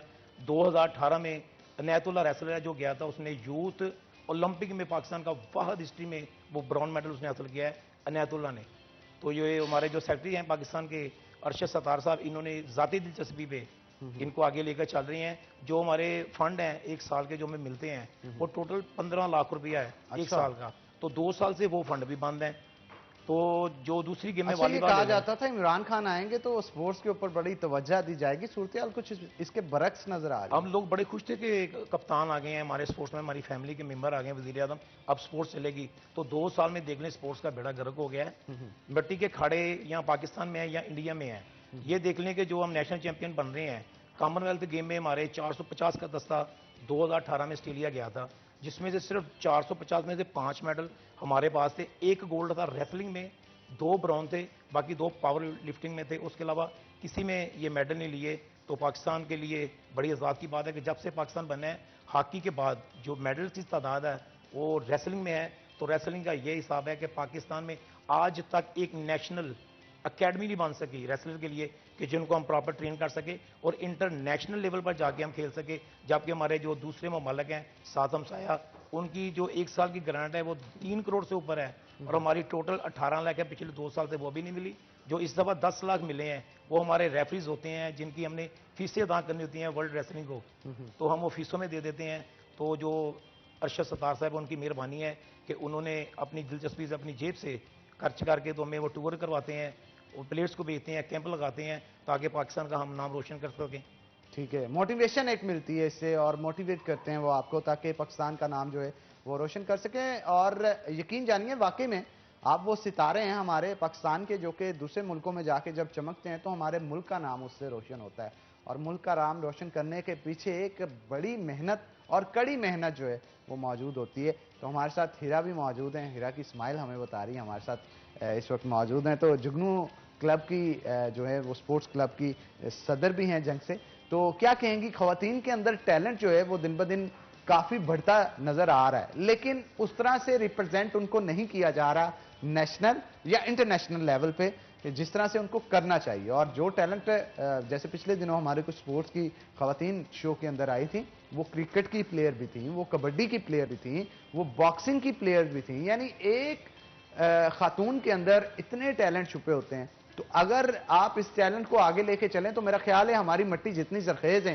स्पोर्ट्समैन के हवाले से या स्पोर्ट्स वुमेन्स के हवाले से, तो एक बड़ा नाम पैदा किया जा सकता है दुनिया भर के अंदर। जी, पहले तो मैं थैंक यू करना चाहूँगी आपका, आपने इनवाइट किया। सेकेंडली आपने बिल्कुल ठीक कहा है कि वुमेंस में वाकई ही आजकल जो जिस तरह वुमेंस आगे बढ़ रही हैं, लड़कों के मर्दों के शाना बशाना चल रही हैं, तो उनमें ऐसा कोई इस तरह की कमी नहीं है कि वो कबड्डी नहीं कर सकती, रेसलिंग नहीं कर सकती, या कोई मतलब ऐसा कोई गेम नहीं कर सकती। हाँ, उनके जो मसाइल हैं, मसाइल के हवाले से मैं कहना चाहूँगी मोस्ट ऑफ देम उनको घर के मसाइल कुछ को आ जाते हैं, कुछ को कोई फाइनेंशियल प्रॉब्लम आ जाती है, कुछ को कोई एजुकेशनल कोई इस तरह के मसले होते लेकिन हैं। आजकल ट्रेंड काफी चेंज हो रहा है और माइंडसेट चेंज हो रहा है। घर से अगर कोई अच्छा खेल है तो घर वाले बड़ा सपोर्ट करते हैं बच्ची को कि आप आगे जाएं। जी जी जी, बिल्कुल। इस हवाले से अब मैं जो है ये कहना चाहूंगी कि हकीकत है कि अब जिस तरह लड़कियां भी मर्दों के साथ साथ काम करें, ये नहीं कि सिर्फ स्पोर्ट्स में, बाकी भी जितने भी शोबे हैं उन सब में भी लड़कियां एज सच इसी तरह स्पोर्ट्स में भी हैं। तो जिस तरह बॉयज वर्कआउट कर रहे हैं उसी तरह ही गर्ल्स, लेकिन उनके लिए बाकायदा कोई प्लेटफॉर्म नहीं प्रोवाइड किया गया। सबसे जो बेसिक रीजन है वो प्लेटफॉर्म है कि गर्ल्स के लिए एज सच कोई ग्राउंड नहीं है फिक्स किया जाता कि वहां पर जाके वो अपनी कोई प्रैक्टिस कर सकें, या और फिर इतने खेल हैं, कौन कौन सा ग्राउंड है, एक ग्राउंड भी मौजूद नहीं है, ना तो क्रिकेट का ग्राउंड मौजूद है, ना बॉक्सिंग के लिए कॉम्प्लेक्स मौजूद है उनके लिए, और ना ही इसके साथ साथ दूसरे खेल जिनके अंदर बैडमिंटन भी आ जाता है, कबड्डी भी आ जाती है, उनके लिए कोई ग्राउंड मुख्तस नहीं किया गया उनके लिए। तो आप क्या कहेंगी, गवर्नमेंट से कोई इल्तिजा की इस हवाले से आपने? गवर्नमेंट से मैंने पहले भी अपील की थी कि पहले तो स्पोर्ट्स तो लड़कियों के लिए क्या, लड़कों के लिए जो बॉयज़ के लिए है वो भी आजकल बंद है कोरोना की वजह से। तो बाकी काफी ज्यादा इस तरह के हैं। लेकिन कोरोना से पहले की सूरत हाल की गुफ्तगू कर लेते हैं, तब किस तरह के मामला थे? मतलब आपको पुश किया जा रहा था मतलब इन मामलात के अंदर कि आप प्लेयर्स पैदा करें, हम आपको ग्राउंड्स देंगे, फंड्स देंगे और इंटरनेशनल टूर्स पे लेके जाएंगे ताकि अपने टैलेंट को प्रमोट कर सकें? देखिए, पॉलिटिक्स तो हर जगह ही है। कहा तो हर किसी को जाता है कि भाई आपको फंड दिया जाएगा, आपको ग्राउंड प्रोवाइड किया जाएगा, लेकिन ग्राउंड ऐसा कोई नया बनाया नहीं गया स्पोर्ट्स के लिए और उनको नया प्रोवाइड नहीं किया गया। जो पहले से ग्राउंड है उनकी भी हालत कोई इस तरह की नहीं है कि उनको सेट रखा जा सके या उनमें जो आके प्रैक्टिस की जा सके। तो खैर, लेकिन मैं क्योंकि मैं फीमेल को रिप्रेजेंट कर रही हूँ, फीमेल की प्रेसिडेंट हूँ, तो मैं फीमेल के हवाले से कहना चाहूँगी कि मेल्स ठीक है वो प्रैक्टिस कर लेते हैं, उनके पास ग्राउंड्स भी हैं, अगर वो उसकी कोई ऐसा प्रॉपर मेंटेनेंस नहीं है तो फिर भी वो मैनेज कर लेते हैं। गर्ल्स के लिए प्रॉपर एक जो है प्ले ग्राउंड होना बहुत मस्ट होता है, बहुत, और एक एनवायरनमेंट ऐसा चाहिए होता है जिसमें एक गर्ल जो है वो एक लड़की सेटिस्फाई फील करे। बिल्कुल। तो अगर वैसा एनवायरनमेंट नहीं मिलेगा तो मेरा नहीं ख्याल कि वो लड़कों के अंदर घुल मिल के उस तरह से ट्रेनिंग कर पाएगी या रिलैक्स फील कर पाएगी जैसे उसे करना चाहिए। तो आप क्या कहेंगे इस हवाले से, गवर्नमेंट को क्या इनिशिएटिव लेना चाहिए? मैं यही कहूंगी कि फीमेल, मैं इसका जवाब वैसे आपसे लूंगा ब्रेक के बाद। ब्रेक का वक्त हो गया है तो ब्रेक लेते हैं, ब्रेक के बाद नाज़रीन इसी गुफ्तगू को कंटिन्यू करेंगे। कहीं मत जाइएगा, हमारे साथ रहिएगा।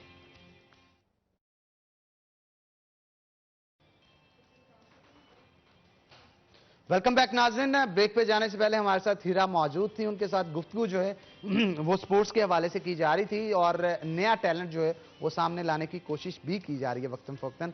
तो हीरा क्या कहेंगी, नया टैलेंट जो हमारा आ रहा है, स्कूलों से जो बच्चियां पढ़ के आती हैं, कॉलेजेस के अंदर जो मौजूद होती हैं, उनके अंदर बहुत सारा टैलेंट क्रिकेट का भी मौजूद होता है, कुछ में कबड्डी के गट्स होते हैं, कुछ के अंदर बैडमिंटन बहुत अच्छी खेलती हैं। उनको किस तरह से हम इस फील्ड की तरफ ला सकते हैं, क्योंकि हमारे माशरे में एक ट्रेंड है और वो ट्रेंड ये है कि बच्ची को डॉक्टर या फिर एमबीबीएस करवाने के बाद या इंजीनियर बनाने के बाद या फिर साइंटिस्ट बनाने के बाद अच्छे मुकाम पे पहुंचाना है, उसके बाद शादी कर देनी उसकी। लेकिन खेलों की तरफ उनका रुझान जो है वो बहुत कम रहता है और रखा भी जाता है। इस ट्रेंड को कितना चेंज करने की जरूरत है और हमारा नया टैलेंट जो है उसके अंदर खेल के हवाले से कितनी दिलचस्पी पाई जाती है? दिलचस्पी तो बहुत है फीमेल्स में स्पोर्ट्स के हवाले से। तो जो प्लेटफॉर्म है, जिस तरह ये जुगनू स्पोर्ट्स क्लब है, मैं आपसे शेयर करना चाहूँगी। जुगनू स्पोर्ट्स क्लब है, इसमें आप ये देखें कि इस तरह के क्लब को आगे लेके चलना चाहिए। ये गर्ल्स को एक प्लेटफॉर्म भी प्रोवाइड करते हैं, ठीक है। उनको जो एक सिक्योरिटी होती है, बच्चियां आएँ यहाँ पर अपनी प्रैक्टिस करें और साथ में उनको आगे भी नेशनली और इंटरनेशनल लेवल पे भी उनको आगे लेके जाया जाता है। पेरेंट्स भी इस पर फुली ट्रस्ट कर सकते हैं। सेकेंडली, कुछ इस तरह के, जिस तरह मैंने आपसे पहले शेयर किया कि कुछ बच्चियां ऐसी होती हैं जिनका बैकग्राउंड थोड़ा पुअर होता है और वो नहीं सपोर्ट कर पाते उनके पेरेंट्स उनको, और कंटिन्यू नहीं कर पाते क्योंकि फंड्स की फराहमी ना होने की वजह से, फाइनेंशियल मामला होने की वजह से वो उसे कंटिन्यू नहीं कर पाते। तो गवर्नमेंट को भी तो चाहिए कोई इस तरह के बच्चे जिनके अंदर टैलेंट है और फाइनेंशियल मामला में बेहतर नहीं है, उनकी फैमिली को कोई सपोर्ट करे। हाँ जी, बिल्कुल गवर्नमेंट को चाहिए। अब देखिए, एक क्लब होने के वजह से भी वो, अब जो उनके स्पोर्ट्स गर्ल्स हैं और बॉयज़ हैं, उनको राशन प्रोवाइड किया जाता है। आप ये देखें, ये स्पोर्ट्स क्लब है तो, लेकिन इनके स्पोर्ट्समैन का इतना ख्याल रखा जाता है कि उनकी फैमिलीज को भी आप देखें कि उनको भी जो है वो इस मामले में, घर का अगर वो सर्कल चला रहा है तो उसके अल्टीमेटली वो स्पोर्ट्स की तरफ बिजी है, तो उसके फैमिली का सर्कल चलाने के लिए घर में राशन भी देना होगा और जरूरियात भी पूरी करनी होगी। बिल्कुल, ताकि बच्चा जो है वो फुली उस पर जस्ट फोकस करे स्पोर्ट्स पे। हाँ। और फिर उसको आगे उनके पेरेंट्स का भी कोई जो है इस पे रुकावट ना हो कि नहीं हमने इसको ये करवाना है, हमारा घर का जो है वो नहीं चल रहा। तो उसको वो जो है वो बैलेंस करने के लिए उसको राशन भी प्रोवाइड किया जाता है, उसको फुली उसकी स्ट्रॉन्ग उसको जो है उसको सपोर्ट किया जाता है ताकि उसको आगे स्पोर्ट्स के हवाले से उसको आगे बढ़ाया जाता है। तो मैं यही रिक्वेस्ट मेरी गवर्नमेंट से भी यही होगी कि इस तरह के जो स्पोर्ट्स क्लब हैं उनको फंड्स प्रोवाइड किए जाएं। देखिए, फंड के बगैर तो आजकल कोई भी किसी भी तरह से जो हम मतलब आपस में लेके चल रहे हैं, लेकिन इस तरह के स्पोर्ट्स क्लब को आगे इन्हेंस करना चाहिए, उनको ज़्यादा उनको जो है बूस्टअप करना चाहिए कि भाई वो आगे बढ़े और ज़्यादा से ज़्यादा बच्चों को वो जो है उसकी हेल्प करें। ज़्यादा से ज़्यादा बच्चों को, जिस तरह आप देखें टैलेंट तो यहाँ काफ़ी लोगों में होगा, ठीक है, लेकिन स्पोर्ट्स क्लब के हवाले से बहुत कम लोग हैं जिनको साथ, क्यों, फंड नहीं है। तो अगर जो है गवर्नमेंट सपोर्ट करती है तो ज़्यादा स्टूडेंट्स को, ज़्यादा जो प्लेयर्स हैं उनको लेके जाया जा सकता है। तो मैं यही कहना चाहूँगी गवर्नमेंट से कि इस तरह के स्पोर्ट्स क्लब को, जुगनू स्पोर्ट्स क्लब और इस तरह के जो भी स्पोर्ट क्लब हैं उनको सपोर्ट किया जाए और इसके साथ साथ उनके जो स्टूडेंट्स वहाँ पे मौजूद हैं उनको जज किया जाए, ना सिर्फ जज किया जाए, उनमें से जो अच्छे हैं उनको अपॉर्चुनिटीज दी जाएं, स्कॉलरशिप्स दी जाएं और किसी ना किसी महकमे से मुंसलिक उनको किया जाए ताकि आगे जाके वो मुल्क का नाम रोशन कर सकें, एक बड़े प्लेयर की शक्ल में वो सामने आ सकें। तो हमारे साथ आतिफ भी मौजूद है, उनसे भी गुफ्तगू करते हैं। आतिफ, क्या कहेंगे, एक दौर था पहलवानी पे बड़ा ही रूज था और इतना रूज था कि बादशाह जो हमारे बरसगीर के होते थे वो खास तौर पे कुश्ती का इहतमाम करवाया करते थे और उनके घरों में राशन 3 घी के पहुंचाए जाते थे और अच्छी खासी खातर होती थी और इसके साथ साथ उनको इनामात से भी नवाजा जाता था। मौजूदा दौर में ये काफ़ी कम हो गया है, बल्कि नापैद हो गई है पहलवानी जो है हमारे दौर में, क्योंकि कबड्डी और पहलवानी 2 मुख्तलिफ चीज़ें हैं। तो क्या कहेंगे इस हवाले से आप? मैं ये कहूँगा कि पहले जो गवर्नमेंट थी उधर बाहर के लोगों की, वो फाइनेंशियली सपोर्ट्स करते थे। जब से ये हमारे पाकिस्तान में स्पोर्ट्स आई है, ये सियासत की नज़र हो चुकी है। आप देख लें कि सियासतदान जो हैं वो हमारे फैसलाबाद के मिनिस्टर हैं स्पोर्ट्स के, तो 1 रुपया इस बजट में फंड नहीं लेके आए स्पोर्ट्स के लिए। तो हम स्पोर्ट्समैन कहाँ जाएंगे, क्या करेंगे? नौकरी नहीं है, आहिस्ता आहिस्ता हम स्पोर्ट छोड़े जा रहे हैं। हमारे जो ग्राउंड है वो बर्बाद हो चुके हैं, जो हॉस्पिटल हैं वो आबाद हो चुके हैं। स्पोर्ट्स को स्पोर्ट्स रहने दें, इनको सियासत में लेके ले जाएं। तो मेरी गवर्नमेंट से यही रिक्वेस्ट है कि पाकिस्तान में एक भी नेशनल अकेडमी, एक भी रेसलिंग स्टेडियम नहीं है कि जिसमें हम नेशनल करवा सके तो हम वो किसी से हॉल मांगते हैं, उसमें हम अपनी 1 साल बाद 2 साल बाद नेशनल करवाते हैं। तो उसमें देखिए आर्मी है पाकिस्तान, पाकिस्तान रेलवे, पाकिस्तान वापडा, HEC, पुलिस है, चारों सूबे पार्टिसिपेट करते हैं। तो हमारे पास वो है ही नहीं है, हॉल ही नहीं है, ग्राउंड ही नहीं है, हम कहाँ करवाएं। मैं तो यही कहूँगा कि इसको हटा दें सियासत को। आप ये देख लें, उनको लोगों को सरबराह लगा दिया गया है स्पोर्ट्स का, फेडरेशनों का, जिनका स्पोर्ट के साथ तल्लक नहीं है। जब कोई टूर यूरोप का आता है, वो अपनी बेटी को, बीवी को, भांजी को, भतीजियों को साथ ले जाते हैं, स्पोर्ट्समैन का हक मारते हैं। तो स्पोर्ट्समैन दिल बर्दाश्त होकर स्पोर्ट्स को छोड़ते जा रहे हैं, वो नशे की तरफ जा रहे हैं। मैं तो ये कहूँगा कि हज भी कीती जांदे हो, हाँ हज भी कीती जांदे हो ते लहू भी पीती जांदे हो, खा के माल स्पोर्ट्समैनां दा भज मसीती जांदे हो, फट नहीं सींदे दिलां दे ते टोपियां सीती जांदे हो, छुरी ना फेरी नफ्स ते दुंबे कीती जांदे हो, आख पवित्र हिजरे भरी पलीती जांदे हो, फर्ज भुलाए बैठे हो ते नफलां नीती जांदे हो। दसो ना हाजी साहब, ए की कीती जांदे हो स्पोर्ट्समैनां नाल। ये जितनी हमारी ग्रांट होती है, ये सियासतदान अपनी सियासत की नजर कर लेते हैं, स्पोर्ट्समैन बेचारा फिर वो स्पोर्ट को छोड़ के नशे की तरफ चला जाता है। अच्छा, मुझे एक चीज का सुन के बहुत दुख हुआ, हमारे जो पहलवान हैं फैसलाबाद के और दिग्गज शहरों के, उनको ग्राउंड ना मिलने की वजह से कोई ना कोई जगह पे उन्होंने प्रैक्टिस करनी होती है, अब कब्रिस्तानों की जगहों पे जाके वो प्रैक्टिस कर रहे हैं। क्या ये बात सच है? बिल्कुल सच है कि हम मजबूर हैं कब्रिस्तानों में, क्योंकि जो हमारे पास ग्राउंड थी, जो हमारे पास कार्ड थे, वो तो गवर्नमेंट ने, सरकारी जो सियासतदान है उन्होंने ले लिए, उन्होंने अपने जो बंदे करिंदे उनको दे दिए हैं। ये पहलवानी जैसी चीज दुनिया में नहीं है, ये शहर जोर है। अच्छा पहलवान बोरियां वाले, वो एशिया के गोल्ड मेडल फैसलाबाद के थे। चौधरी अरशद सत्तार साहब हैं, अरशद गुज्जर साहब हैं, बाबा दीवान साहब हैं, ये सब लोग जो हमें फाइनेंशियली सपोर्ट करते हैं। हम अपनी मदद आपके तहत 1 हफ्ते के बाद हम ये मुकाबले करवाते थे। चेयरमैन भी हैं, वो इस हवाले से काफी इनिशिएटिव लेते हैं। हाँ, वो हमारे प्रेसिडेंट भी हैं अरशद गुज्जर साहब। हम मैं फैसलाबाद का डिवीजन का जनरल सेक्रेटरी हूँ। हम अपनी मदद आपके तहत तो 4-5 हम बंदे जो फाइनेंशियल तौर पे पैसे डाल के हर हफ्ते बाद करवाते थे प्रोग्राम, वो भी हमारे बंद करवा दिए गए हैं। हमारे जितने खड़े थे वो खत्म कर दिए गए हैं। मैं यही कहूंगा कि पहलवानी का एक खेड औखा, हाँ पहलवानी का एक खेड औखा, पहले सिर ते बोझ उठाईदा है, अद्धी राती उठ कर मेहनत फिर जाके किसी मुकाम नूं पाईदा है। जदों बराबर दे जोर होण विच खाड़े ते फिर दिल चोर वांगू जी चुराईदा है। थल्लों निकल के कहन लगा बस हो यारा, बहुते करिए ते आकड़ जाईदा है। दीवे बाल बाल जदों रातां गुजारन लगिए ते फिर अपने मुकाम तो भी खिसक जाईदा है, क्योंकि हमारे पास ग्राउंड नहीं है, खाड़े नहीं है, मोबाइल आ गए हैं, हम अपने मुकाम से खिसक गए हैं। हमें ग्राउंड मुहैया किए जाए, स्कूल लेवल से मैं कहता हूं कि स्पोर्ट्स को शुरू किया जाए, स्कूल लेवल से हम करेंगे स्पोर्ट्स को शुरू, इसमें शामिल किया जाए स्पोर्ट्स को स्कूल, यानी कि प्राइमरी से फिर हाई स्कूल पे आए, फिर कॉलेज पे जाए, फिर आहिस्ता आहिस्ता ये प्रोविंशियल जाए, पंजाब में जाए, पाकिस्तान में जाए, तो जो टैलेंट है वो खुल कर आए। पाकिस्तान में टैलेंट की कमी नहीं है, पाकिस्तान की मिट्टी बहुत जरखेज मिट्टी है, मगर ये सब सियासतदानों की नजर हो चुके हैं। आखिर क्यों सियासत की नजर होता है? ये बजट जाता कहाँ पे जो मुख्तस किया जाता है? अभी जो पिछली गवर्नमेंट ने थी, कितने करोड़ रुपए का बजट था, इधर एक कम्प्लेक्स बनना था, तो वो हमारे सियासतदान थे, वो ले गए अपने हल्कों में। उन्होंने कुछ जो अपने सियासी करिंदे उनको मुफाद देने के लिए, उनके लिए मतलब वोट्स जिनसे मिलने हो, उन्हें अपने मुफादात जो हैं उसको मद्देनजर रखते हुए उनकी नजर कर दिया जाता है हर चीज को। ऐसे ही है। हमने एक रुस्तमे पाकिस्तान का दंगल करवाया था तकरीबन 2 साल पहले इधर इकबाल स्टेडियम में, तो हमने 15 लाख रुपया वो मंजूर करवाया था कमिश्नर साहब से, वो अभी तक हमें नहीं मिला। तो हमने वो 15 लाख अपनी जेब से दे के उसको कंप्लीट किया प्रोग्राम को। तो कमिश्नर साहब के हाथ से हमने फर्स्ट प्राइज 5 लाख 1 रुपया दिलवाया।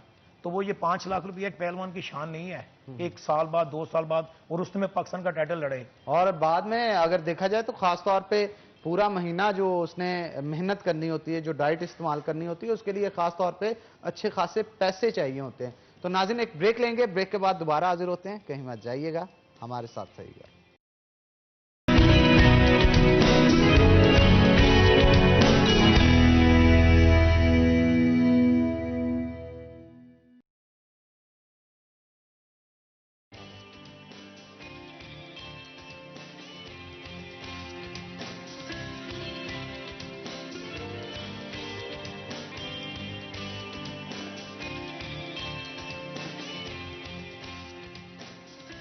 नाज़रीन जैसा कि आप देख रहे हैं कि मलाई बोटी जो है वो इस वक्त काफ़ी हद तक तैयार हो चुकी है और बड़ी यमी मुझे तो लग रही है, और उम्मीद करते हैं कि जैसा अरोमा है इसका, जैसी खुशबू है, टेस्ट भी वैसा ही होगा।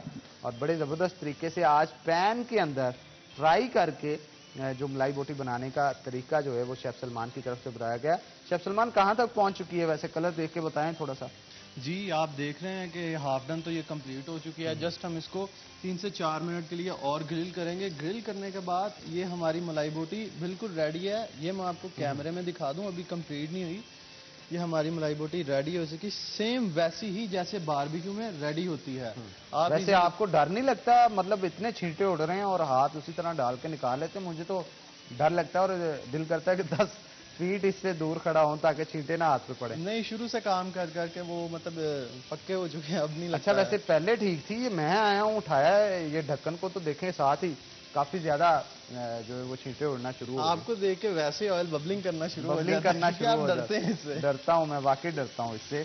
तो अच्छा फिर कितनी देर लगेगी और शेफ सलमान इसे? अब 3 से 4 मिनट और हम मलाई बोटी हमारी रेडी हो जाएगी। इसके साथ आप कोई भी रायता रेडी कर सकते हैं, केचप रेडी कर सकते हैं, सॉस कोई भी जो भी आप कोई भी रेडी करना चाहते हैं वो आप इसके साथ कर लें। रायता करेंगे वो ज़्यादा अच्छा हो जाएगा। मिंट रायता कर लें। मिंट रायते की भी रेसिपी बता देता हूँ।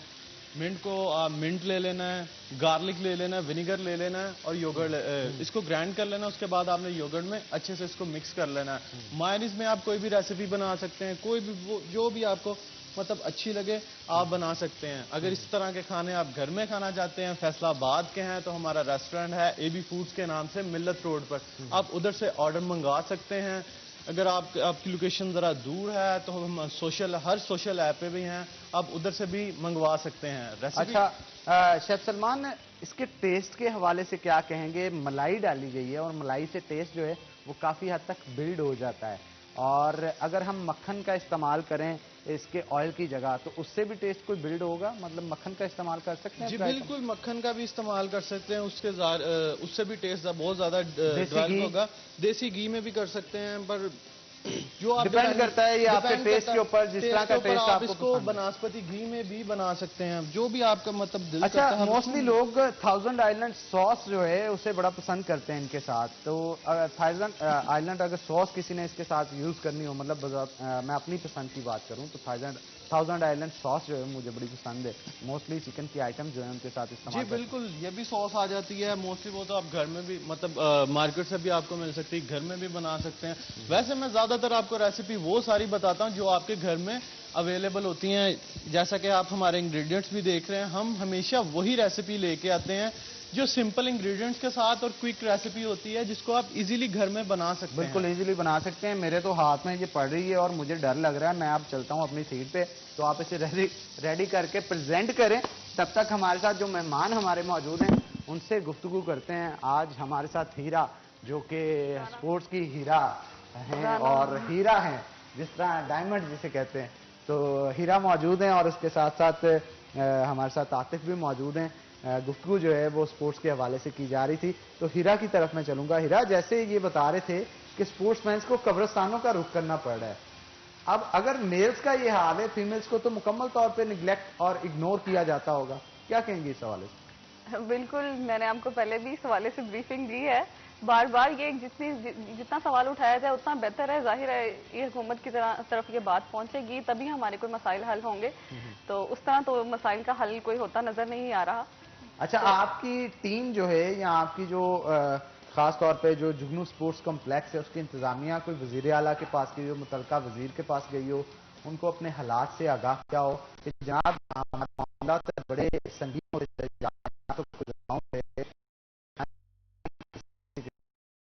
करें, हमारे प्लेयर्स को इंटरनेशनल टूर्स पे लेके जाएं, इनके टैलेंट को यूज करें, यूटिलाइज करें। अगर नहीं किया जा रहा तो उसमें उन्हीं की नाकामी है। उनको कुछ बताया, अपने हालात से आगाह किया? बिल्कुल, जुगनू स्पोर्ट्स क्लब की गवर्नमेंट से और उनके जो मतलब इमरान खान साहब से भी उनकी मुलाकात हुई है, इनके मेंबरान की, और इस हवाले से निगोशिएशन चल रही है, मुज़ाकरात हो रहे हैं। तो उम्मीद है कि जल्द हालात बेहतर होंगे, कोई फंड का कोई वो भी ऐलान करेंगे और यहाँ भी स्पोर्ट्समैन के भी कुछ हालात बहाल होंगे, कुछ बेहतरी आएगी। बिल्कुल। तो हमारे साथ आतिफ भी मौजूद है, उनसे भी गुफ्तगू करते हैं। आतिफ, आपकी जानिब से कोई पहलवानों का ग्रुप लेके वजीर आला या मुतलका वजीर से आपने गुफ्तगू की हो कि जनाब देखें, इनका पुरसाने हाल देखें, इनकी हालत देखें, कि ये वो पहलवान है जो कि अब नॉर्मल इंसान से भी कमजोर होते चले जा रहे हैं फंड्स ना होने की वजह से। और गुज़श्ता दिनों के अंदर या गुज़श्ता अरसे के अंदर इन्होंने एक बड़ा नाम पैदा किया था पाकिस्तान के लिए, और अब ये खाने 2 वक्त की रोटी से भी जो है वो लाचार नजर आते हैं। हमने बरहा अपील की है अपने पीएम साहब से, सीएम साहब से भी, कि हमें बाकायदा एक पहलवान को नौकरी दी जाए ताकि उसका खाने पीने का मुस्तकबिल अच्छा हो। हमारी ये जो डाइट है ये बहुत महंगी है। रोज़ाना हमने बादाम लेने हैं, खशखाश लेनी है, उसमें वो इलायची डालनी है, काली मिर्च डालनी है, हमने सरदाई बनानी है, फिर हमें गोश्त चाहिए, हमें मक्खन चाहिए, हमें देसी घी चाहिए, मुरब्बे चाहिए होते हैं। ये बहुत महंगा खेल है। पाकिस्तान का सबसे महंगा खेल ये है। अफसोस अफसोस अफसोस मुझे ये है कि हमें गवर्नमेंट की तरफ से कोई भी सरपरस्ती नहीं है, क्योंकि पाकिस्तान जब से बना है हॉकी के बाद जितने भी पाकिस्तान के सबसे ज़्यादा मेडल की तादाद है वो रेसलिंग में मिली है। हमारा जो रेसलर हैं वो अल्लाह का शुक्र है कि पूरी दुनिया में पाकिस्तान का नाम वो रोशन करते हैं। और पाकिस्तान का झंडा जब हमारे सीने पे साजता है ना तो हम फिर किसी को नहीं देते, फिर ये देते हैं कि हमारा झंडा है वो चले, हमारा तराना पाकिस्तान का बजे पूरी दुनिया में, तो फिर हमें सुकून मिलता है। तो खुदारा मेरी यही गवर्नमेंट से रिक्वेस्ट है कि हमें फंड मुहैया किए जाएँ, हमें प्रॉपर एक जगह दी जाए, हमें हॉल बना के दिए जाएँ जिसमें हम अपनी ट्रेनिंग को जारी रख सकें। हमारे पास कुछ भी नहीं है, मजबूरन हमें कब्रस्तानों पे जाके हमें वो मेहनत करनी पड़ रही है कि हमें बहुत अफसोस होता है जो हमारी जितनी भी यूथ है वो इस तरफ आ नहीं रही, रेसलिंग की तरफ, क्योंकि इसमें कोई मुश्किल नहीं है। जितने फंड हैं जो कुछ है सिर्फ क्रिकेट को दे रहे हैं, बाकी किसी को फंड नहीं दे रहे। हॉकी को अभी हॉकी के टूर्नामेंट शुरू होंगे इंशाल्लाह ताला, उसमें भी हम कोशिश करेंगे कि पहलवान जो हैं जो बंद है वो ऐसा हम दूसरी गेमों की तरफ जाएँ जिधर हो रहा है। क्रिकेट हो रही है अब दुनिया में खुल गई है, तो गवर्नमेंट से यही रिक्वेस्ट है कि हमें अखाड़े खोल के दें। जैसे ये देखिए जंग लग चुका है हमारे गुर्ज को, तो हमारे टैलेंट को भी जंग लग चुका है, हमारे पहलवानों को भी जंग लग चुका है। वो 2-3 दिन 4 दिन ट्रेनिंग ना करे तो बिल्कुल खत्म हो जाते हैं। और ट्रेनिंग करते भी रहे, जब डाइट नहीं वैसे मिलेगी, वो सिर्फ डाइट को खरीदने के मुतमिल ही नहीं होंगे, जब उनके पास पैसे नहीं होंगे, फंड्स नहीं होंगे, तो उसके लिए तो गवर्नमेंट की सपोर्ट अल्टीमेटली उनको चाहिए होगी। हमारे जो स्पोर्ट्स हैं यानी कि ऑफिसर हैं, राना मास्टर हैं, तारक साहब जी साजिद हैं, वो फाइनेंशियली हमें सपोर्ट्स करती हैं। हमारे जो स्पोर्ट्समैन हैं उनको सपोर्ट्स करते हैं, मगर ये बहुत महंगा शौक है। इसमें खुराक तकरीबन कम से कम हमें 2000 एक डेली का चाहिए। मेरे उस्ताद है खालिद भट्ट साहब, इंटरनेशनल रेसलर हैं, इंटरनेशनल रेफरी हैं, माशाल्लाह वो बहुत मेहनत करते हैं। अपनी जेब से वो बच्चों को बादाम की वो बोरी ले आते हैं, चीनी के ले आते हैं, वो बादाम बना के वो बच्चों को पिलाते हैं। हमारे क्लब में 35 से ज्यादा लड़के हैं। मैड हमें पाकिस्तान रेसलिंग की तरफ से मिला है। जिस तरह आप बता रहे हैं मेरा भी मन चाह रहा है कि मैं भी आपके उस्ताद साहब से लाजमी मिलूं और वहां पे जाके सरदाई पीऊं, क्योंकि पहलवानों की हाथों की बनाई हुई सरदाई जो होती है ना, उसके तो क्या कहने होते हैं। उसके अंदर खशखाश भी होती है, 4 मगज भी होते हैं, बादाम भी होते हैं, अखरोट भी होते हैं, और पता नहीं क्या क्या आइटम्स डाली होती है। बंदा तंदुरुस्त और तवाना और चुस्त हो जाता है। और उसमें मट्टी में हमारी ये है कि जब कोई मरीज होता था, किसी कोई बट या कोई बीमारी लगती थी, वो कहते थे यार खाड़े में जा, खाड़े की मट्टी लगा अपने ऊपर, सुबह शाम खाड़े में जा, तो वो उसकी बीमारी दूर हो जाती थी। अब ये कोरोना है, आप साइंस रिसर्च कर लें, कोरोना भी ये कहा कि जो मट्टी में जाते हैं उनको कोरोना कुछ नहीं कहता। तो जो जिनके यहाँ औलाद नहीं होती थी, वो हमारे जो बड़े रेसलर्स थे, उनसे आगे वो प्यार लेते थे, उनसे आगे दुआएं लेते थे। एक अदब एहतराम का रिलेशन था जो कि बिल्ड हो चुका था। तो हम जुमेरात बाकायदा अपने खाड़े में चिराग जलाते हैं, दुआएं मांगते हैं, वो अगरबत्तियां जलाते हैं, हम बड़ा उसका ख्याल करते हैं। हमारे हजरत हसन, हजरत हुसैन, वो जब कुश्ती मुकाबले लड़ते थे तो आप रसूल अल्लाह सल्लल्लाहु अलैहि वसल्लम बैठे थे, तो बीबी फातिमा बैठी थी, तो कह रही थी अब्बा जी आप बड़े को बता रहे हैं, रसूलन छोटे को बताना चाहिए। तो आप रसूल अल्लाह सल्लल्लाहु अलैहि वसल्लम फरमाते हैं कि फातिमा छोटे को जिब्राइल बता रहे हैं। सुभान अल्लाह। तो ये हमारे वो नबी पैगंबर जन्नतों के सरदार जो हैं, ये उनका शौक है, उनका खेल है। तो हम इसे दिलो जान से मोहब्बत करते हैं और सीने से लगाए बैठे हैं। तो हम यही कहते हैं गवर्नमेंट से कि हमें वो मिट्टी के खाड़े आबाद करके दें, उसके साथ हमें रेसलिंग के जो मैट है, हॉल है, वो बना के दें, ताकि जब बारिश वगैरह होती है तो फिर वो खाड़े में हम नहीं जाते हैं, तो 2-4 दिन में वो सूखने में लगते हैं। तो जैसे हमारे पास मैट होगा, हम उस पर अपनी वो करेंगे, मेहनत करेंगे, फिर जिम होगा उस पर करेंगे, ताकि अपने पाकिस्तान का नाम रोशन कर सके आहिस्ता आहिस्ता कि अल्लाह अल्लाह है, सुबहान अल्लाह, अल्लाह अल्लाह है, सुबहान अल्लाह, ओदी वंड दे भेत अजीब वेखे, मसीहा ही करवांदा है मुर्दियां को, हथी पींदे ने जहर तबीब वेखे, जानी जानियां नू करदे कत्ल वेखे, ते दुश्मन जान दे हुंदे करीब वेखे, कदी बादशाह वेखे ने दार उते, कदी तख्त ते बैठे गरीब वेखे। ये गरीबां दा खेल है, अमीर इधर नहीं आंदा। फिर मैं कहना कि पुत्र जम दे रखिए विच कब्जे, हाँ। पुत्र जम दे रखिए विच कब्जे, ते धी भैन ना लाड लडाइए ना, जेकर आप गरीब कंगाल होइए ते पग बादशाहां नाल वटाइए ना, ते चोर यार दा कदी वसा ना करिए, ते जुए बाज नूं कोल भाइए ना, वारशा जद पंछी उड़ जावन ते खाली पिंजरे घरी टकाइए ना, भरा होण ते वैर व्याज लईए, नहीं ते सुती हुई कला नूं जगाइए ना। ये शह जोरां दा काम है पहलवानी करना, आम बंदियां दा काम नहीं है। अच्छा, मौजूदा सूरत हाल जो पहलवानों की जा रही है उसके ऊपर भी कोई एक आधा मौजूदा सूरत हाल में यही कह रहा हूं कि जो पहलवान है, जो घर से स्ट्रॉन्ग है, वो तो अपनी मदद आपके तहत कर रहा है, मेहनत कर रहा है। मैं सबसे ज्यादा क्रेडिट दूंगा आज के जो पाकिस्तान के सेक्रेटरी हैं रेसलिंग के, अरशद सत्तार साहब, वो पंजाब ग्रुप ऑफ कॉलेजेस के वो हैं, वो स्पोर्ट्स के, तो वो जितना अपनी जेब से हो सकता है वो रेसलर्स के लिए करते हैं, उनके टिकट देते हैं, उनको बाहर का टूर करवाते हैं, उनके बाहर कैंप लगवाते हैं। जब कोई यानी कि आती है एशिया आता है, वर्ल्ड चैंपियन आती है, तो उसके लिए पहलवानों को तैयार करते हैं, वो अपनी जेब से खर्च करते हैं। अल्लाह ने उनको दिया है, जो इससे पहले थे सेक्रेटरी वगैरह, तो उनका अल्लाह ही मालिक है। तो जो कोचेस थे वो यानी कि जो पहलवान है, रेसलर है, उनकी डेली भी खा जाते थे, उनके बादाम भी खा जाते थे, उनकी सारी चीजें खा जाते थे। अब इंटरनेशनल कोचिंग का कोर्स करके अमेरिका से फरीद अली, अब उन्होंने बेड़ा उठाया, उन्होंने इंटरनेशनल 2 कोर्सेज करवाए थे, एक वो पेरिस से आए थे, फ्रांस से, और एक इंग्लैंड से मेंटोर आए थे जिन्होंने हमें कोर्स करवाए हैं। बिल्कुल, अब उन्होंने बेड़ा हमारी उठाया। रेसिपी आज की तैयार हो चुकी है, मलाई बोटी जो कि पैन के अंदर तैयार की गई है शेफ सलमान की जान से। तो मैं चाहता हूं कैमरामैन दिखा रहे हैं आपको, और देख के मेरे मुंह में पानी आ रहा है। हीरा, आपके मुंह में पानी आ रहा है देख के? मुझे नजर ही नहीं आ नजर नहीं आ रहा, और मैं चाहता हूं मैं आपको दिखाता हूं, लेकिन एक रोमा जो स्मेल आपको बिल्कुल, आ रही है, आ रही है, उससे fragrance महसूस बहुत हो रहा होगा कि आज जबरदस्त चीज जो है वो तैयार की गई है। मेरे मुंह में तो पानी की नदियां शेफ सलमान बह रही हैं। तो उम्मीद है हमारे मेहमान जो हैं वो भी इसे पसंद करेंगे। तो जब प्रोग्राम खत्म होगा आपको टेस्ट करवाऊंगा। तो क्या कहेंगे, खाने का कितना अमल दखल होता है स्पोर्ट्स वुमेन के लिए? खाने का तो जाहिर है एक बंदा हेल्दी होगा तो ही, जिस तरह इम्यून सिस्टम स्ट्रांग भी अच्छी हेल्दी डाइट से ही होता है। तो आप भी टग ऑफ वॉर की प्लेयर रही हैं, क्रिकेट भी खेलती रही हैं, क्या क्या खाने खाती थी आप अपनी सेहत को फिट रखने के लिए? तो तब मैं यूनिवर्सिटी में थी, तब हॉस्टल की डाइट तो इतनी अच्छी नहीं होती, लेकिन फिर भी हम लोग अपनी डाइट का ख्याल रखने का बहुत कोशिश करते हैं। तो यही है। लेकिन ये जो स्पोर्ट्समैन जो नेशनल और इंटरनेशनल लेवल पे खेलते हैं, उनकी तो जो डाइट होती है वो स्पेशल होती है। जिस तरह इन्होंने बड़ी लंबी उसके ऊपर एक ब्रीफिंग दे दी है डाइट प्लान पे, तो इसी तरह ही इम्यून सिस्टम भी अपने जब उसका बेस्ट होगा, स्ट्रांग होगा, तभी वो आगे बढ़ सकेगा, तभी वो खेलेगा, तभी वो प्रैक्टिस कर सकेगा।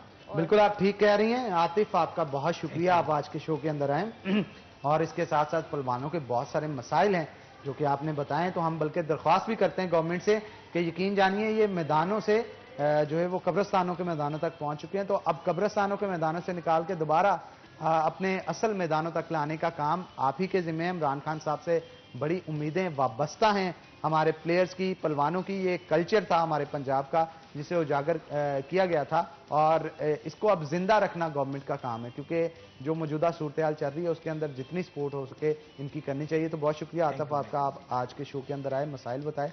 फिर आपका भी बहुत शुक्रिया, आप आज के शो के अंदर आए, और जो वुमेन्स हैं, उनके जो प्लेयर्स हैं, उनके जो मसाइल हैं वो आपने बताए। तो इसी के साथ नाज़रीन आज के प्रोग्राम से अपने मेज़बान हन्नान बुखारी को दीजिए इजाज़त। कल होगी आपसे मुलाकात, तब तक के लिए अल्लाह हाफ़िज़।